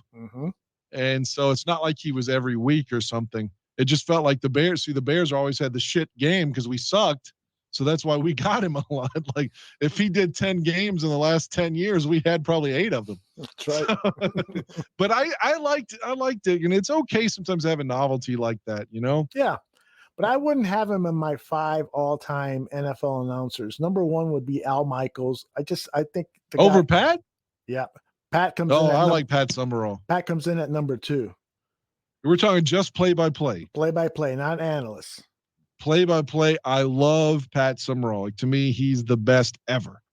Like, unquestionably. I also do like Al, like at least for his longevity. Mm-hmm. There's nobody brighter than Al Dick Michaels. Enberg. I love Dick Enberg. Dick Enberg was good. He's probably 5 on my list. I liked Don Criqui. Yeah, he was okay. You're gonna Don hate Criqui number was 3 on my for a while. list. He was actually traded at one point. Yeah, Don Criqui was traded from CBS to NBC. That's true. Right. That's right. Yes. Laz, not John Madden, because he was an analyst. So you gotta give us a play-by-play guy. For analyst, it's Madden, but I also like Tom Brookshire. Madden was great, and Merlin Olsen was solid. Mm-hmm. Completely different in their approach, but both were solid in big games. You know what I really liked was Jerry Glanville. When Fox first started, they had Jerry Glanville and Kevin Harlan together. Mm-hmm. Kevin Harlan, of course, has made a career at CBS since then, but the first 3 or 4 years Fox had football, it was Kevin Harlan and Jerry Glanville. I love Jerry Glanville. George Allen was great too.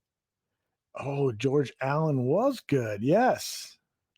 I tell you who I hated on football. And I know it's an unpopular opinion. I've told you this off air.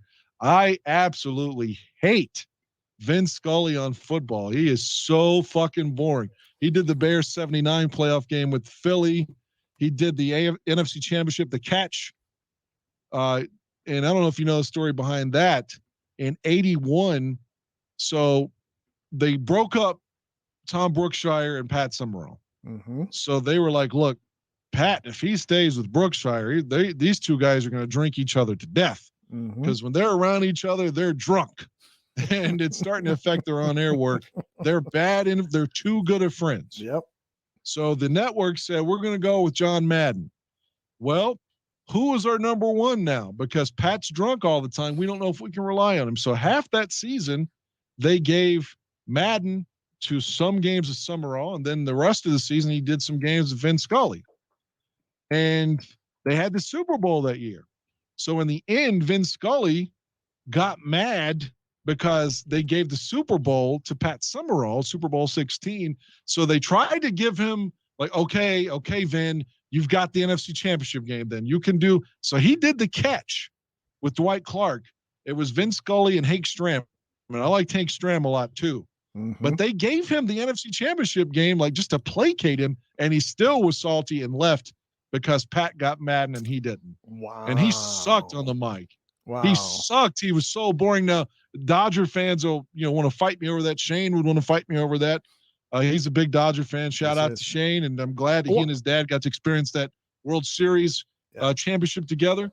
And maybe as a baseball announcer, I would have liked him, but on the NFL, he was horrible. Well, I'm a big Vince Scully fan too, but for baseball, for football, I kind of agree with you. Nothing special.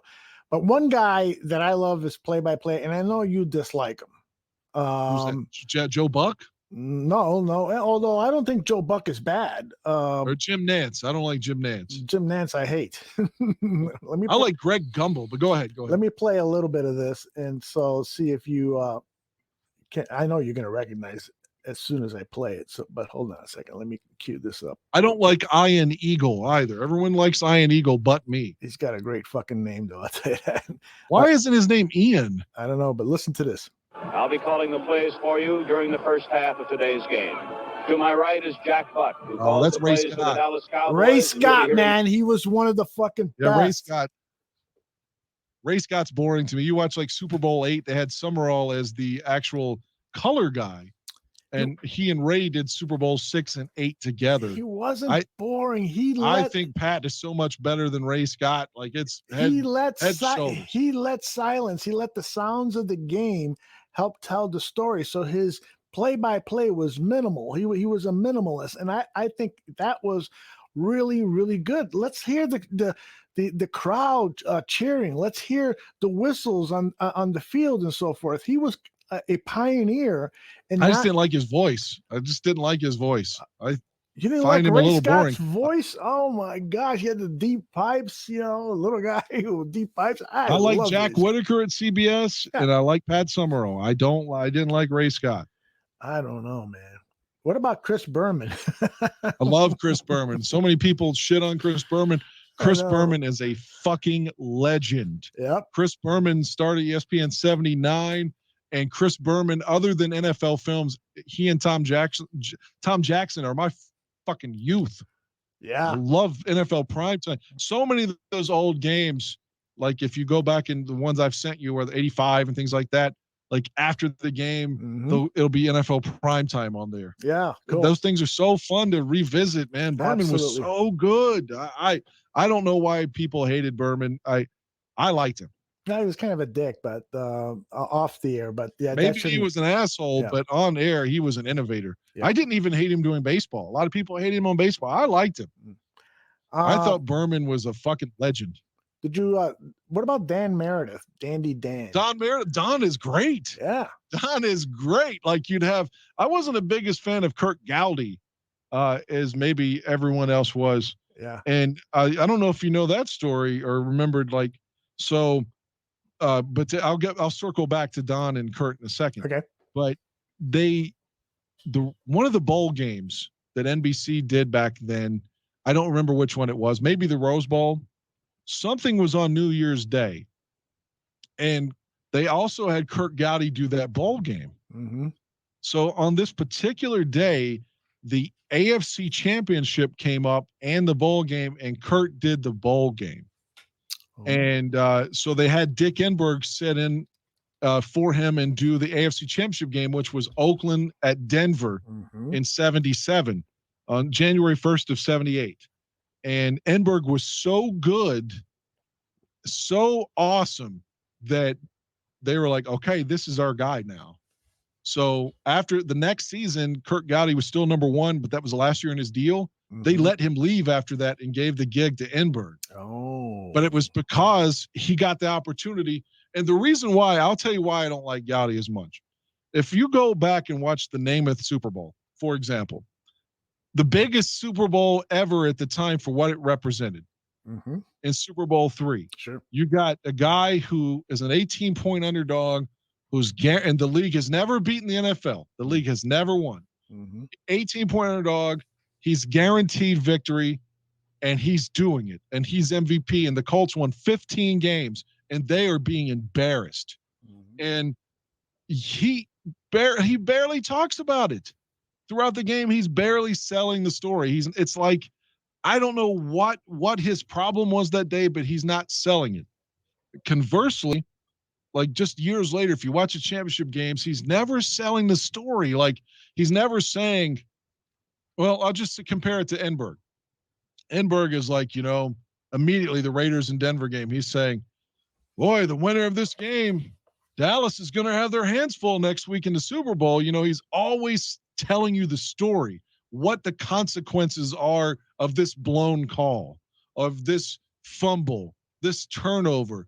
How is this going to impact this game? He's telling you the story always. So even if you're not a diehard football fan like us, you could watch that game and be informed and know what's at stake. And Kirk Gowdy never told the story. And I know everyone would disagree that he's a legend, but he never sold the story and told you what Namath's comments meant, what this meant for the league. He should have been saying the NFL people thought that the NFL wouldn't win this game for 20 years. And the AFL's winning, and the guy that guaranteed victory is going to be MVP. What does this all mean? He's not talking about it at all. But to answer your question, to go back, I thought Gowdy was still good, but but put him with Don Meredith, because Meredith left Monday Night Football and did NBC for a few years, did 2 Super Bowls actually with Gowdy. And he's so like Southern, but it's different than everybody else in the booth that it works. Like Don would be like, oh boy, oh boy, whenever there's a turnover, like I would hate like to know the guy in real life saying that in my house. But on the screen, it was mesmerizing because again, it was so like it wasn't a put on. He just happened to be Southern, you know? Sure. And he was being nothing but himself, just like John Madden. He was being authentic. So I thought Meredith was great. In the short answer, I thought Meredith's great. I thought it was great for NBC and obviously great on Monday Night Football. I grew up listening to that Monday Night Football crew of Howard Cosell, Meredith, and Frank Gifford. The first season it was Tom Jackson, and he was replaced by Gifford after that. And I thought they were great. And I was a big fan of Howard Cosell. I remember at the age of 10 or 11 reading his autobiography, Cosell by Cosell, and just loved his take on sports. And of course, you know, he covered boxing, and I'm a big boxing fan. His boxing is great. Yeah. Great, even better than football, probably. Right. Yes. By the way, Laz a couple times has come to the defense of Kurt Gowdy, and Kurt Gowdy, as Laz just wrote here, had a unique voice, but I didn't particularly like his voice for football. You know, I preferred more of the deeper voice, the Ray Scotts, the Pat Summeralls, and so forth. Gowdy's voice was more of the American Sportsman, that TV show that he did regularly, and I thought he had a good voice for baseball, but for football, it didn't work for me. But back to Howard Cosell, I just really loved his erudite way of talking about the game. You know, he would do one of the popular things on Monday Night Football back then was the halftime highlights, and every fan wanted their team's highlights on Monday Night Football. They didn't do the highlights for all the games. There was just a select few, and Cosell would just ad-lib the entire thing. It wasn't scripted. He would just sit there in the booth. You know, there's actually video of it, in the cold, wearing his trench coat, and he's watching the highlights, and he's just talking, ad-libbing through it with that great nasal I love voice. the accent. Love it. Absolutely. But what was sad about Cosell is that he had a huge ego, and by the time, you know, he was getting up there in years, he was so ridiculed and so hated by many people. It was a very, very sad life. And I remember Frank Gifford writing about him for TV Guide magazine when Cosell died. And even Frank Gifford had a hard time saying a lot of nice things to Cosell about Cosell, because Cosell would sometimes say things about Frank off the air that made him uncomfortable and made him feel stupid. And I recall one story that Gifford shared where Cosell met Gifford's wife. This was before Kathy Lee, and told her, "You could do so much better than Frank. Oh my goodness, you still have time to get away from this relationship. Do so much better." And Frank, maybe that's something Phil would say to somebody, and say it was busting balls. Yeah, well, and I've used that a few times too since I heard that, because I thought it was a great way to bust somebody's balls, and maybe that's all Cosell was doing. But Frank took it very, very personally, and he just did not like a lot of the things that Cosell said. So, don't know him personally, of course. I can't speak to, you know, how he was off the air, but as a broadcaster, Cosell was one of my all-time favorites. And he broke the news basically to the world about Lennon being shot. Yes, which was very, very controversial. You know, he had to make the decision. Should I mention this during a very pivotal time of the game and kind of, you know, cast a dark cloud over the game? It's like the game doesn't mean anything now because one of history's finest artists has been shot. And he said, you know, it's news, got to do it. And I think he made the right call. I agree, because there's no Twitter then. There was no, you know, there's no, I mean, as you know, there's no internet, so nobody knew that was watching the game. That's right. So yeah, it's cool. You know, that story, the anecdote you read or said rather about Frank Gifford and the tension perhaps with Howard, It reminded me of something I read in that ESPN book that came out, you know, 10, 12 years ago, called something. It was like, These Guys Have All the Fun. Yes. I've been meaning to read that. Yeah. It's such a good book. And Mike Tirico was such a dick to Tony Kornheiser. Remember when Kornheiser was on Monday Night for a few years? Yes. Yeah, it was just like, dude, you're not qualified. You shouldn't be here. Fuck you. And was just an asshole. And like Mike Tirico was accused of so many sexual harassments at ESPN, things you would never know. That's just, it baffles me that this guy, I mean, I know we live in cancel culture. I'm glad in that aspect he was able to overcome it because maybe he's a great guy now, but he has a very checkered past. And just to read in the book, like Joe Theismann was so good at ESPN for years with Mike Patrick on Sunday Night Football. So when they got Monday night, they put Theismann on there initially, and then Theismann basically lost his gig because Mike Tirico was buddies with Ron Jaworski. So he wanted Jaws there. Wow. And then got stuck with Kornheiser on top of it. So he was a dick to Kornheiser the whole time and wanted him to fail on air. The same way Al Michaels, he did that to Eric Dickerson when Dickerson was the sideline reporter. Really? Anytime ED made a mistake, he would call it out and mock him on air, basically, and was just a relentless asshole to Eric Dickerson. I didn't know that. Yeah, so that book is really super interesting. You get everyone's perspective, and it might not even just be about games. Like Keith Olbermann was, boy, Keith likes to shoot, as they say, in wrestling terms, meaning he tells you the full story whether you want it or not. He was talking about how big a fucking bitch Susie Colbert was, and when he got forced to go to ESPN2 to be the face of the network in circa '93 when it launched, and that everybody there, he said, everybody on that fucking staff, everybody hated Susie Colbert. Really? And they all partied when she left. Wow. I'm so disappointed. They said she Susie. was an asshole. And like the whole staff hated her. I love Susie Colbert, says Laro Golden. I do too. Well, again, that's a story from '93. She left and came back. Maybe she's a better person now. I hope so. I mean, I can't remember exactly what his examples were because I read this book over a decade ago, but he gave them. Oh, did he give them?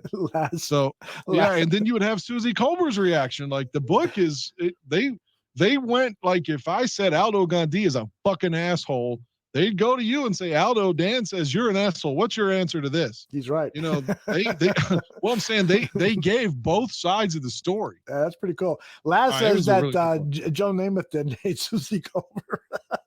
Good one, Laz. I love Namath, man. I love him. Oh man, that was, I don't know. Did we talk about this last week? Or I talked about, we did talk about the kiss. Can I kiss you? Yeah. And poor Namath, man. Again, you put a drunk guy on TV. I mean, something like that can happen. I don't think, well, okay, forget it. We don't want to go over that again. PJ's got a list. Mike Patrick, Joe Theismann, and Dan McGuire. Was it Dan or Don McGuire? It's Al McGuire. No, Paul McGuire. Paul McGuire were the best announcers Paul McGuire was ever. solid. Yeah, he says those three were the best after Cosell, Gifford, and Meredith. Patrick, Theismann, and McGuire were excellent. McGuire was also excellent with Dick Enberg and Phil Simms. Yeah, they did Super Bowl 30 and Super Bowl 32 on NBC. Did the AFC title games for NBC then. Yeah, he was great. He was great. I think he died actually. Didn't Paul McGuire pass? Yeah. I'll look up when he left us, but there's been a lot of good crews over time, but it sometimes gets overlooked because there's so many bad ones too. I hate he's never going to get a chance again. I liked Tom Brenneman. I thought Tom was better at baseball than the NFL, but he didn't suck on Fox. Of course, he gave us the holy Moses with Connor Barnes. But I liked Brenneman. I thought he set up the color guy and he knew what he was talking about. And because what he said, which was bad on the Reds broadcast, he's never going to get a job ever again. It's like he has to die now. And that's so unfortunate that he's got to go away forever. Like, you know who I don't like? And he's on Fox now. For years, when he left CBS, they had him on Fox just doing college games. And now they got him doing the pro games because he screams every fucking play. It can be 1st and 10, David Montgomery with a gain of 2, and he's screaming like it's Doug Flutie in the Hail Mary against fucking Miami the day after Thanksgiving in 1984, is Gus Johnson. He screams every fucking play and makes himself bigger than the fucking game. Yeah, he needs a little coaching on that. But I mean, everyone seems to like him though. But he makes the broadcast about him versus the game, in my opinion. James Foster says he liked Alex Karras also, who did, I think, 3-4 seasons of Monday Night Football, I want to say. Karras was pretty good. I mean, he went on to become an even better motion picture actor, Blazing Saddles, Victor Victoria, among his many films. But Karras wasn't bad. Did you ever get a chance to listen to Karras do Monday Night Football? I did not. I was going to ask you one. I don't know if you remember, but and after the 88 season, NBC brought over a guy from CBS. I can't remember his name. And so this guy had been producing Madden and Summerall. Mm-hmm. So he went to NBC and he was like, I don't like Merlin Olsen. I hate Merlin Olsen. Mm-hmm. He's not John Madden. I don't like him. So they demoted Merlin to the number 2 team. And he hired Bill Walsh.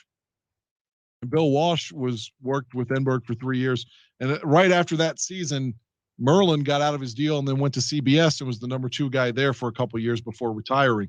But do you remember Bill Walsh? Because I know you like him as a coach. Did you like him as a broadcaster? Love him as a coach. Absolutely love him, but he just was not a good announcer. You know, it's a skill set that not even if you're brilliant at coaching and at playing, you know, there's some can do the broadcasting thing and some people can't. Bill just didn't have the on-air charisma. Do you disagree with that? I thought he was okay, but he shouldn't have been doing the number 1 game. No way. I'd tell you somebody now that I think is bad. Like, it's not just because his grammar is bad, but you can barely understand what he's saying. He's got to have fans because he's on. He did I think he did a Minnesota game this week is Akeem Talib. God, he's awful. I mean, he is really bad. I can only understand like two out of every 10 words he says. He doesn't speak clearly, and I can't understand him. I don't. It's like you're at a bar, like you're in the bar room, and he's drunk. Well, then maybe I can understand them. James Foster says that Alex Karras' 1978 book, Even Big Guys Cry, is a pretty good read with a lot of some inside stuff, he says. So that's cool. That's really cool. I love going to old bookstores and seeing if I can find some of these books because they're so hard to find, even on Amazon now. I mean, you can go to Amazon, used bookstore, bad condition, $50. Come on. Jeez. Yeah, if you can get that ESPN book, you should read it though. Yeah, you know what? And I want to say that I might have a copy around here. I got to look first before I go off and buy one, but I definitely want to read that book. And I've been dying to isn't it like a big 500-600 page thing? Yeah, and it's riveting. Yeah. I bet you I'm a slow reader when I read, typically, because especially if it's something like heavy, like I'm reading the Watergate transcripts or, something on the Kennedy assassination. Mm-hmm. I almost read it twice sometimes just to make sure I'm comprehending what they're putting down, Same here. Yeah. And like context. So I'm like, my grandma was somebody could read an entire book in a day, and I can't because, like I said, I'm focused on everything. But that ESPN book, I bet I ran through that in 3 days. Mm-hmm. And I'm a slow reader. And it was so good and just so easy to read. Because it was like, it's like you're on a podcast and you can hear the voices of what you're reading because you know all the players. Yeah, right. So it was so fun, and it was just complete dirt. It was like rumor and innuendo of all the bullshit, all the stuff that had going on at ESPN and everyone talking. I am, and I'd listened to every word you were saying, but I was also doing a quick Google search because AC Adams says that Talib's the reason for the new taunting rule. And do you recall Aqib Talib being involved with some personal foul that he committed on purpose or something like that? That led to this? Yeah. AC Adam, if you could send some more information on that, because I'm interested in finding out what is the root cause of this fucking taunting rule that's going to ruin my game of football. So This is a fascinating topic about the broadcasters of football and ESPN. I mean, we could talk for eons about ESPN. Maybe one day during the offseason of Bears, we should dedicate a whole show talking to ESPN and maybe bring in the writer of that ESPN book or people who are aware of the subject so that we could ask some questions, because I love talking about this stuff with television sports and the personalities involved. It's great stuff. Hey, do you mind real quick? I loaded up a video that's supposed to be of Talib. Well, let me make sure it's supposed to be Talib's commentary. Yeah. Play it. I just want you to hear, if you didn't know it. I don't know if this guy is just going to talk about it. If it's his opinion, I don't care. Mm-hmm. Let's see if it's going to actually play. Yeah, hold on. Let me get to another one. Okay, this says Talib's best calls. He bit on a comeback route that wasn't there. I mean, he's got the deep third. He's got the deep third. He just has to cover the deep third, man. Matt Stafford excited about that early bomb. It sounds like. Let's see if he made a football move. Let's see. 1, 2, 3. So I guess it is a catch. That's 3 steps. As bang, bang. It is a bang, bang. Bang, bang, you can't overrule it. So this may be Detroit football. Yeah. I don't know, man. Like I said, that didn't sound too bad, but when I was listening to him Sunday, I was like, I can't understand what he's saying. Is he drunk? I don't know what was up with him. I thought he was bad on Sunday. Laz is reminding me of Lindsey Nelson doing the Notre Dame games on Sunday morning. There was a replay of the Notre Dame games. They would edit down the highlights, and Lindsey Nelson every morning would go, we go on now to further action because they edited out a bunch of stuff. But yeah, that's why I fell in love with Notre Dame football, was because I'd wake up and before or after I went to church, I'd watch Notre Dame football highlights with Lindsey Nelson, the announcer. Do you recall Lindsey Nelson at all, Dan? I definitely don't like Notre Dame, and I don't like college football. So no. Oh. All right, we're getting some information here of the Talib thing. The NFL fined Talib $26,000 for 2 infractions: a taunting penalty and a brutal face mask on Panthers receiver Corey Brown in the first half of the Broncos' 24-10 triumph. This courtesy of Deborah Miller. Thank you, Deborah. But yeah, apparently that might have been, this taunting rule might be known as the Talib rule, or Talib is going to get a Razzie Award for worst announcing. I think he's bad, man. I really do. Have you ever followed the Razzie Awards? They give awards to the worst movies. I don't follow them like when they happen, but I read it a lot whenever I'm like going to Wikipedia and looking up a movie. Man, a lot of times something I watch and they'll be like, reception. This person got Razzie that year. That stuff's interesting, I think that should be televised by one of the major networks. Let's replace the Academy Awards with the Razzie Awards. And a lot of times the stars who are nominated for the Razzies, they show up. They take it with good humor and they joke around about it. I think this should be mainstream entertainment. We love to talk about movies that we hate just as much as we love talking about movies that we love. So let's I need to become a TV producer and bring the Razzies to ABC TV and say goodbye to the Academy Awards of 4 hours of boredom. That would be okay, but did you see yesterday or Sunday at the Emmys, Kate Winslet won for Mayor from Easttown? I'm glad to hear that. I did not watch that. My wife recorded it, and I said, I'm not going to sit through that. So I don't know who won, who lost, or anything. So great news. Kate Winslet. All right. I got another thing before we go back to the Bears. Mm-hmm. A show I highly recommend. And again, someone like you, someone like me, you've gone through a divorce. Mm-hmm. At some point in your life, I've only watched one episode, 2 have aired. HBO has a show right now called Scenes from a Marriage. Now, it may be directed toward a female demographic in nature, but to me, it is so realistic. The dialogue is something that's what the character would really say. And in the first episode, if you don't mind me telling you real quick. No, please go ahead. One couple is poly, like we were talking about earlier. And the girl has had her heart broken because she was fucking another guy. and he dumped her. So the husband's like, yeah, but fuck it, I'm your husband, you should still be happy. And they're at this dinner, and she's like, fuck that, I'm not letting that go. The only reason we've done this poly shit's because you had an affair to begin with.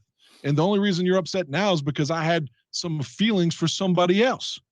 And my feelings are valid. So don't fucking, denigrate my emotions. So they got that one story. You got another one where a couple's been together for years and they're seemingly happy. The girl at 40 gets accidentally pregnant.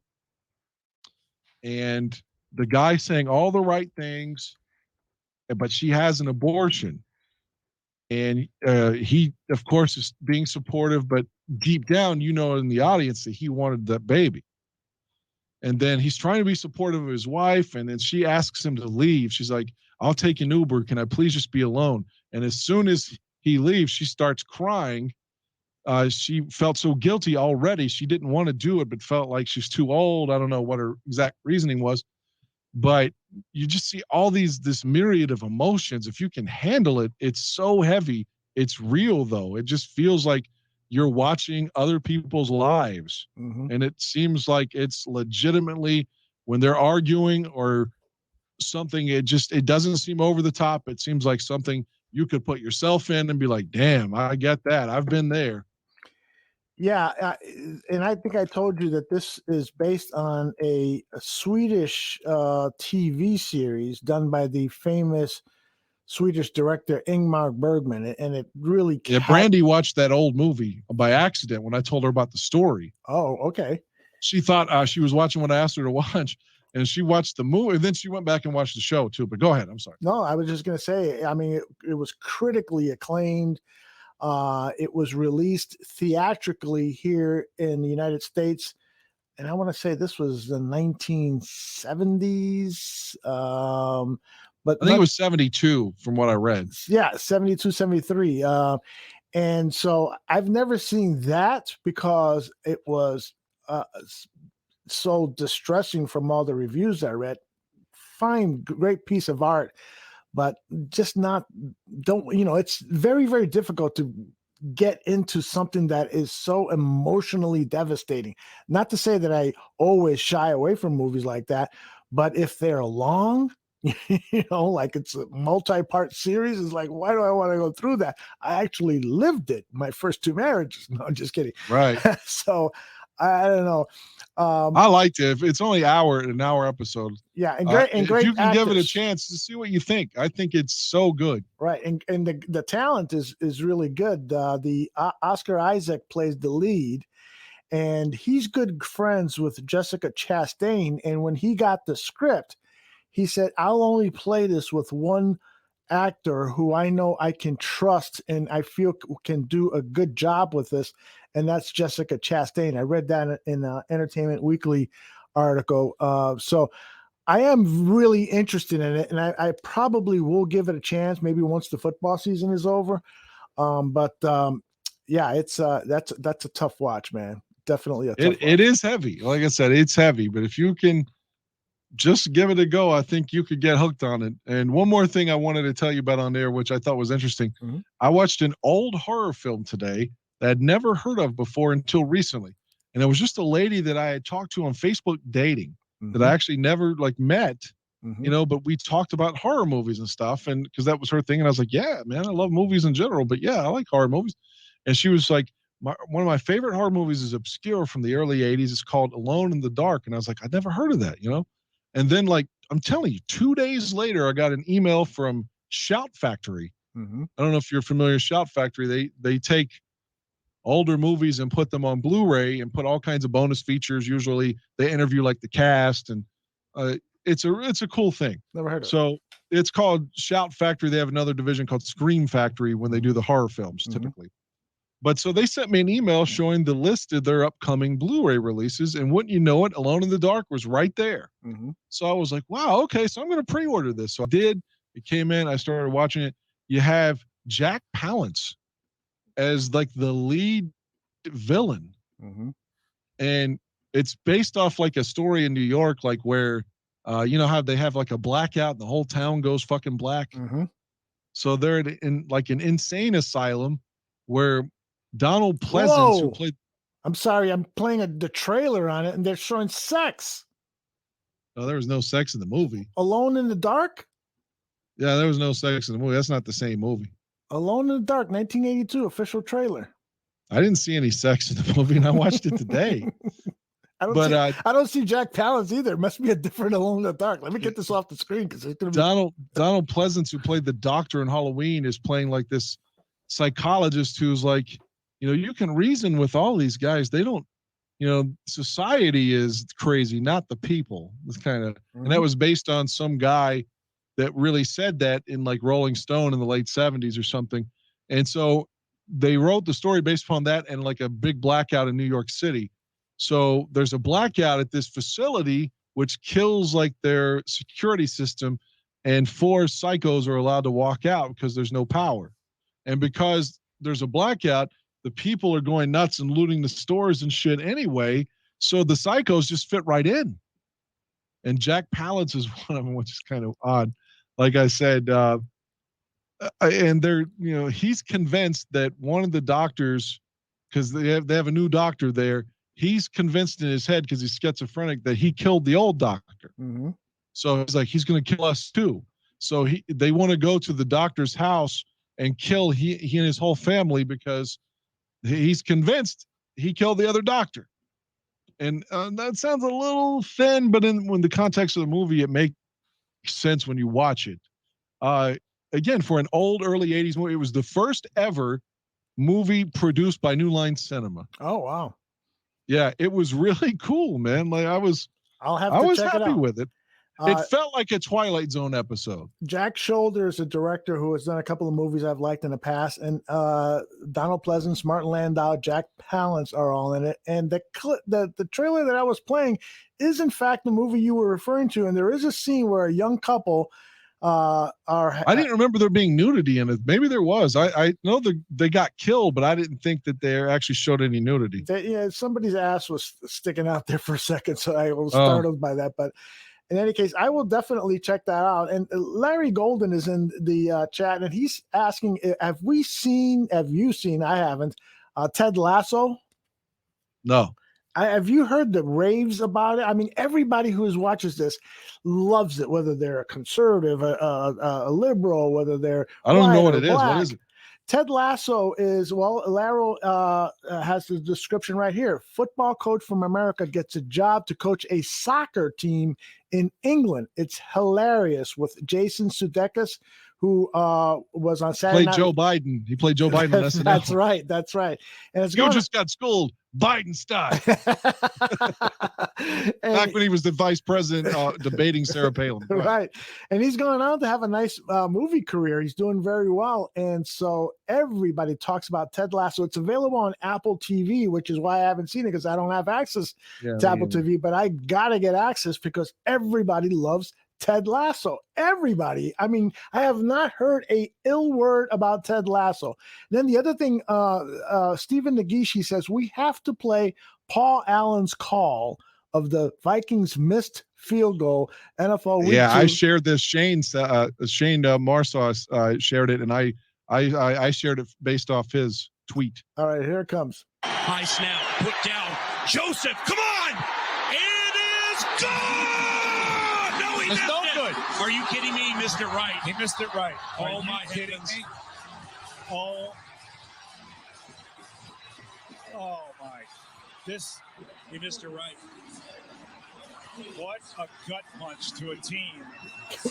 What a gut punch to your career. That guy's really arrogant anyway, that Paul Allen guy. Oh, that is good. That is really good. Good call, Stephen. Oh, man. James Foster says, that's Aldo finding porn anywhere. You're kidding, man. Porn follows me. I was watching Taxi Driver the other night. I know it's a movie that you don't particularly think is. I don't dislike it. I just think it's overrated. Yeah. I love that movie. I love it first and foremost because of the score. Bernard Herrmann's last movie score. That music is just hypnotic. And I love the dialogue and the monologue in it. Robert De Niro as Travis Bickle saying things like, loneliness has followed me everywhere, in bars, in cars, in trains, everywhere. I'm God's lonely man. I mean, that is just super, super stuff, man.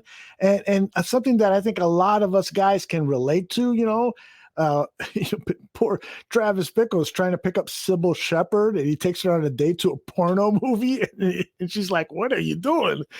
It's just a great fucking movie, and ends with a scene of tremendous violence and horror. I thought it was a good movie, but you're not into that shit, right? No, I like it. I'm not anti. I obviously like De Niro and I like Scorsese, but I just thought that was an okay movie. It was okay. I just didn't love it. It was. Have you seen it just once?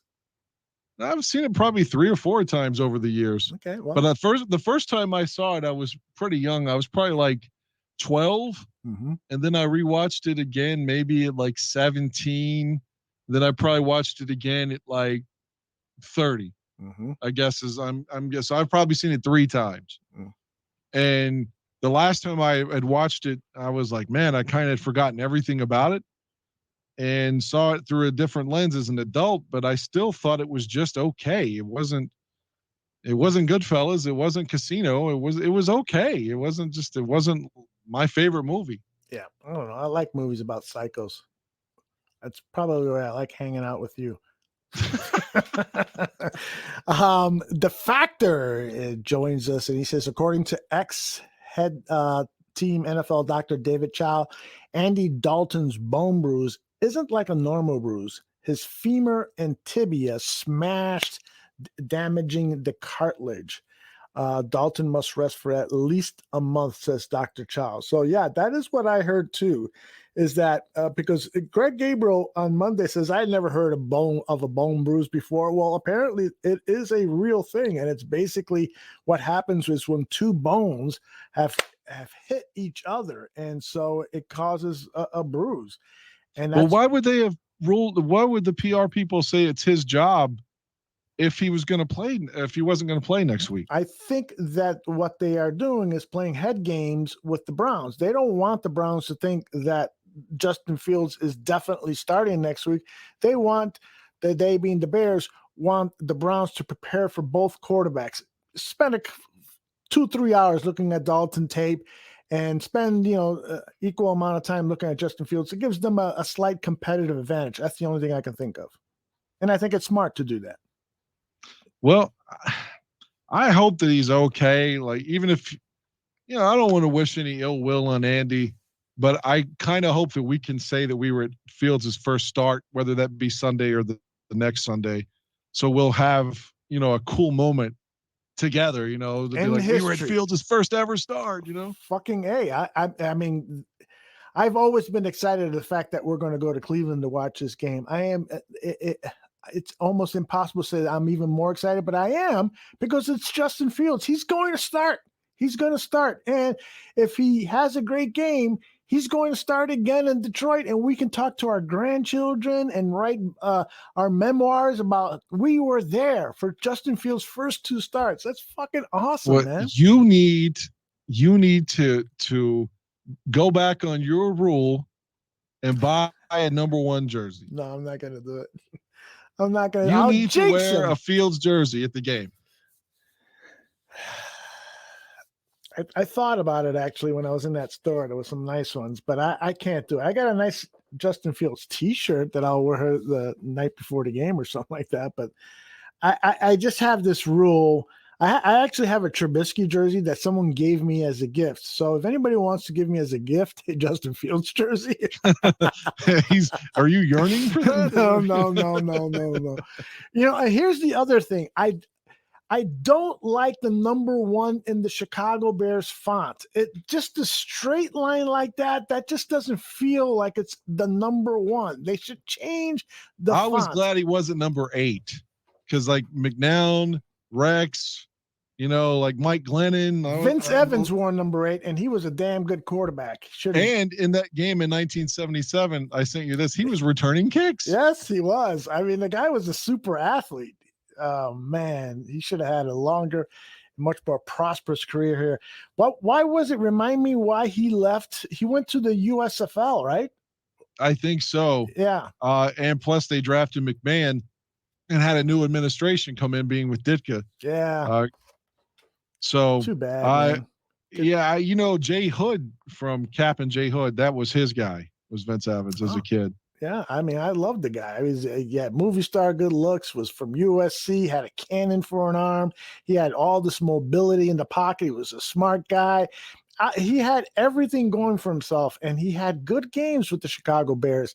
And just when it seems like he's progressing and going to be, a top-tier quarterback or close to that, bring in Jim McMahon. So he says, fuck that. I'm going to go to USFL.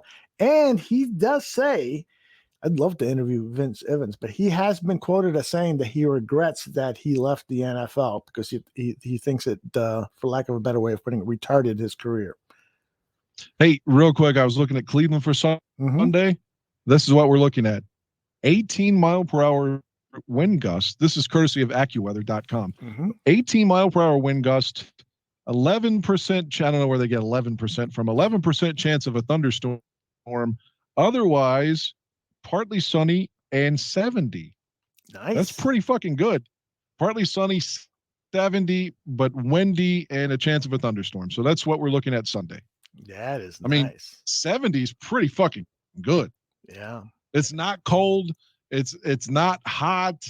You're sort of right in the middle, man. Like if it doesn't rain, I think it's probably perfect weather unless that wind is just hectic. You think Brandy would want to go to a titty bar with you and me? I think Brandy's, I think Brandy would like, I don't want to misquote her, but I think she's a fan of ladies too. Well, she talked about that on the show. Yeah, that's what I'm saying. I think Brandy likes a good set of titties too, is what I'm trying to say. So, she probably would. Brandy's cool, man. Yeah, she's cool. She is. I can't wait to meet her. All right, let's start wrapping things up. Brandy says yes. She's in the chat room. Yes. She's fucking cool, man. I wanted to say before we go, man, the defense, I don't know if I've ever seen 3 straight interceptions on 3 plays in any game at any level, anywhere. I'm glad you brought that up because that was pretty amazing. Yes, it was. I mean, so we got the pick 6 from Roquan. Johnson's interception was great too, where he jumped the route like he knew what was coming. And then Angelo Blackcock got an interception. Blackcock. So that was fun, man. Who was your friend? You said you had a friend who had a huge. My friend Antoine has a huge fucking cock. Yeah, like I said, he was fucking a lady at my house, and two at the same time. Well, I don't know who he was. Yeah, they were both in there. It was a 3-way, And one of the white girls comes running out and starts crying, saying that his dick was too big, that it just devastated her vagina. She couldn't take it. Chubbs wants to know if you're going to suck me off or Brandy off. Hey, if it comes to oral sex, it's going to be me eating Brandy. It's no offense to Aldo. Like, the dicks can stay where they belong not in each other's mouths.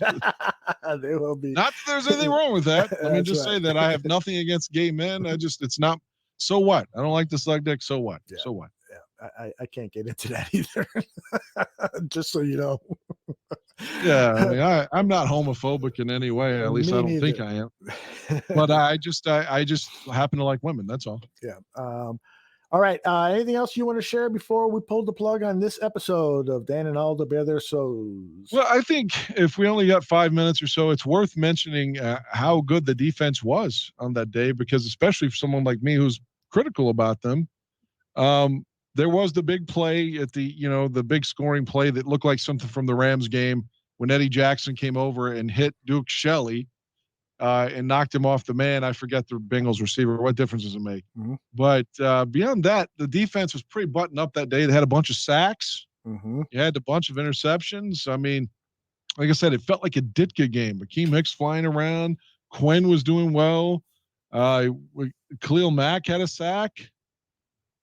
Do I think he was like wrecking the game? No, but at least he had a sack.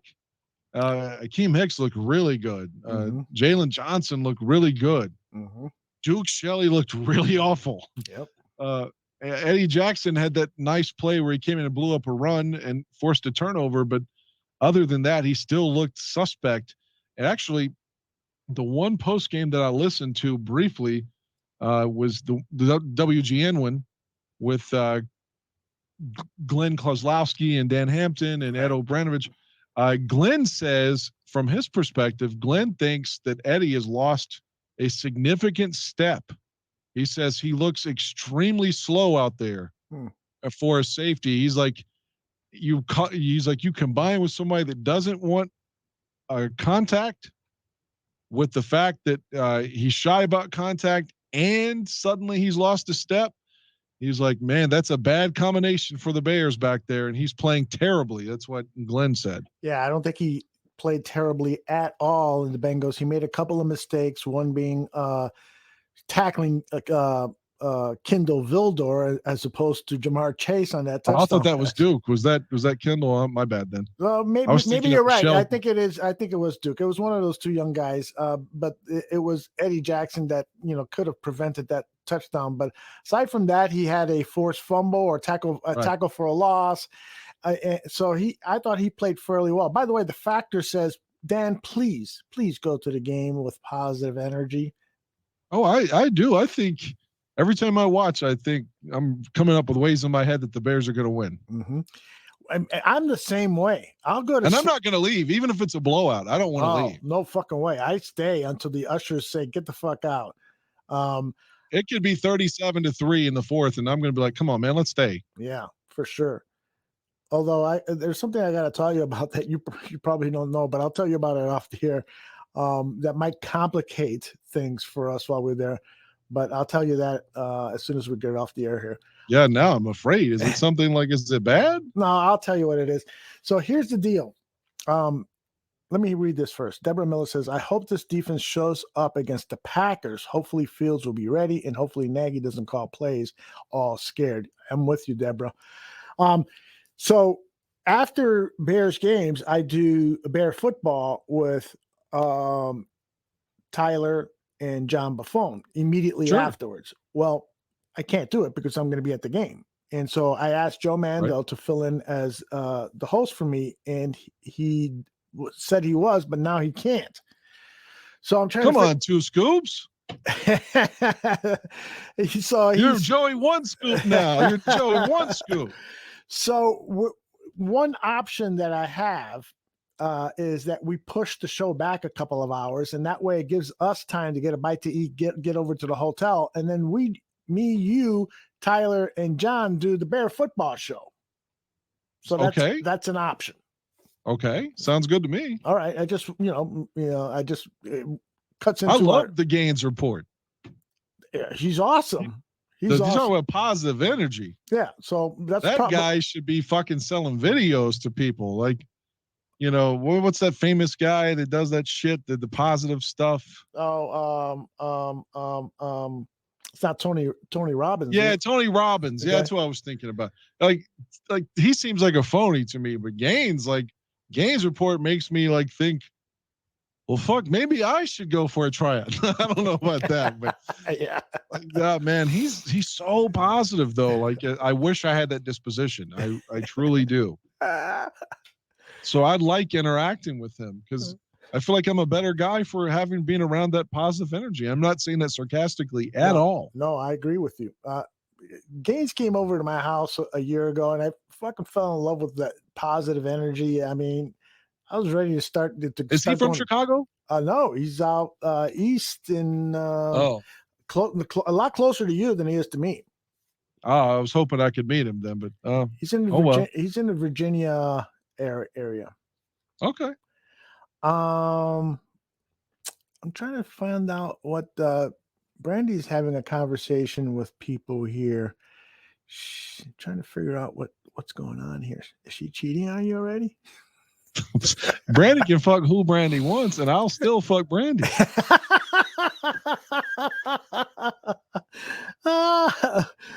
get to the bottom of this in Cleveland, Brandy. Brandy's a good-looking lady. Oh, and I she's love nice. She's fun. Can't wait to see her. Yeah, man, she's fun. She really is fun. You'll like her. All right. Well, maybe we'll have an orgy in my house. See if my wife is into that. God, I'm not touching that because I'm going to have to shake your wife's hand or at least say it's great to meet you. And I can't be thinking in the back of my head, boy, he's talking about doing some No. All right, amigo. We could have gone another 2 hours, but I got an early call tomorrow, so I have got to pull the plug on Well, this. real quickly, then what was the alternative if you didn't do the Bears post game? You said that's one option. Well, that's one option, is to do it 2 hours late with me, you going back to the hotel room and doing it with those guys. So that's the first option. The second option is to ask a couple of the other guys here who are trained to do the show to see if they can possibly fill in for Joe, who was going to fill in for me. But if you don't mind doing it, Bear Football. No, I'll do it. It'd be great. Yeah, let's do it then. We'll have. Unfortunately, that hotel doesn't have room service, so we'll have something delivered. There's no room service, and it costs $40 a day to park. That's right. Hell, I thought maybe a woman was going to come powder my balls for me. Oh, it's going to be a blast. And I promise you guys that I'm getting there Friday, and so I'm going to check out the Wi-Fi connection. I'm going to set some stuff up, and then when Dan arrives on Saturday, maybe Dan and I will come on to a StreamYard late Saturday night and do an hour or 2 hours with Brandy on. You want to do that before the game or after? I think we should do it after the Indians and White Sox. Was that a 7 o'clock start? Yeah, 7 o'clock start. So, we don't have to stay for all 9 innings, especially since No, that's fine. I'll stay for all 9 innings. I was just thinking I'm projecting us to be there probably like 3 p.m.-ish. Right. That's what you told me. So you arrive at 3, we'll get a bite to eat, saunter over to the ballpark, enjoy a few innings, maybe 9 innings if it's a good game. And then maybe we get back to the hotel room and come on to StreamYard and talk to people. Well, no, they got the Bulls 101 show. Sorry, Laro, I didn't forget about you, but we'll figure it out. So maybe we'll do it before the. Do you have a headset for me, or do I need to bring that? No, I got you covered. I got everything you need. Okay, cool. So yeah, we'll have a blast, and we'll be. Yeah, I'm looking forward to it, and and I hope everyone seems to think that the Bears have no shot, and I hope that that's not true. Every time I fight people, argue against critics and say the Bears have a shot today. Goddamn, we always lose. So I'm not going to argue. I just hope for the best. All right, let's do it, man. All right, for all of us here at the Barroom Network, thank you for watching this silly show called Dan and Aldo Bare Their Souls. We really enjoy, Dan and I really enjoy watching it, or not watching it. I've never watched it, actually. Do you ever watch the show on video, Dan? No, if I go back to it, I listen to it on iTunes. Really? When I'm working out or something, So you've never seen the show on video? Not one episode? No, not once. Wow. It's more convenient for me to listen to it. Yeah, I can understand that. But you could, instead of watching one of the movies when you're at 911, you could be watching your. I'm ashamed. No, I don't. You know how the image. stuff. I know you want to wrap it up, but the stuff that we talk about in here, which is so fun, mind you. At least I hope everyone else thinks it's fun. The sex stuff, I would be kind of ashamed for the people I have to look at and work at every day. I don't want them to know what I've done, and things like that. So. I don't want them to be like, Dan loves eating pussy or whatever. Like the women I work with, that would mortify me. So I can't watch that kind of shit at work. There's no way. I work with a lot of women. It's embarrassing enough when I have to go take a shit, for God's sake. It's weird. It's funny because there's a lot of shit here that I say that, man, I hope my wife didn't hear me say that. Yeah, see, it's what I'm, She could be waiting for me at the top of the stairs, and I go, "You're talking about having an orgy with Dan and Randy? What's wrong with you?" Let her know that came from you and not me. She'll be like, "Tell that fucking guy he's not welcome here." That is funny. All right, brother. We'll talk via text later. So you're not going to work tonight. You got the day off. No, I was supposed to be going to Nine Inch Nails tonight, so I'm off tonight. I'm supposed to go to Cleveland tonight, but COVID canceled it. And then I was going to be off tomorrow night from there because I just wanted to recharge my batteries. So I'm off tonight and tomorrow. And I was already off Friday night and Saturday from there because of the Bears and Browns. So, so I only have to work one more 911 day this whole week, a Thursday and a Friday. I've got radio every day, but only one more 911 shift. So I've only got 43 hours this week compared to 77 last week. So, oh, Jesus, man, you work your last week I was fucking dead. Man, I don't blame you. Working those kind of hours. Yeah, it's tough, man. But anyway, I know you wanting to wrap it up. So yeah, I'm looking forward to meeting you. Like I said on the text last night, I sent you, I was like, look, man, if you can't go to the Rock and Roll Hall of Fame, it's all good. I dropped $30 on your ticket. It's $30. If you can't go, it's okay. I'm not going to be pissy over that. I hope you can go. It really would be fun because I feel like, we're going to see like the greatest musicians ever, like having displays and stuff. It's going to be pretty fucking cool, man. And it's on my bucket list. So if I don't go, I'll be crying on the way home. And we got the game, we got the baseball game. It's gonna be great, man. It is. And just getting to hang out with you in person is gonna be awesome, man. I'm really looking forward to it. And then right afterwards, we've got Godfather 2 right around the corner, the sequel. You got it. You got it. It's gonna be like Godfather 1 and 2. They're both gonna be great. I love it. All right, brother. We'll talk to you soon. Okay. All right. You be well, Aldo. All right. Bye-bye.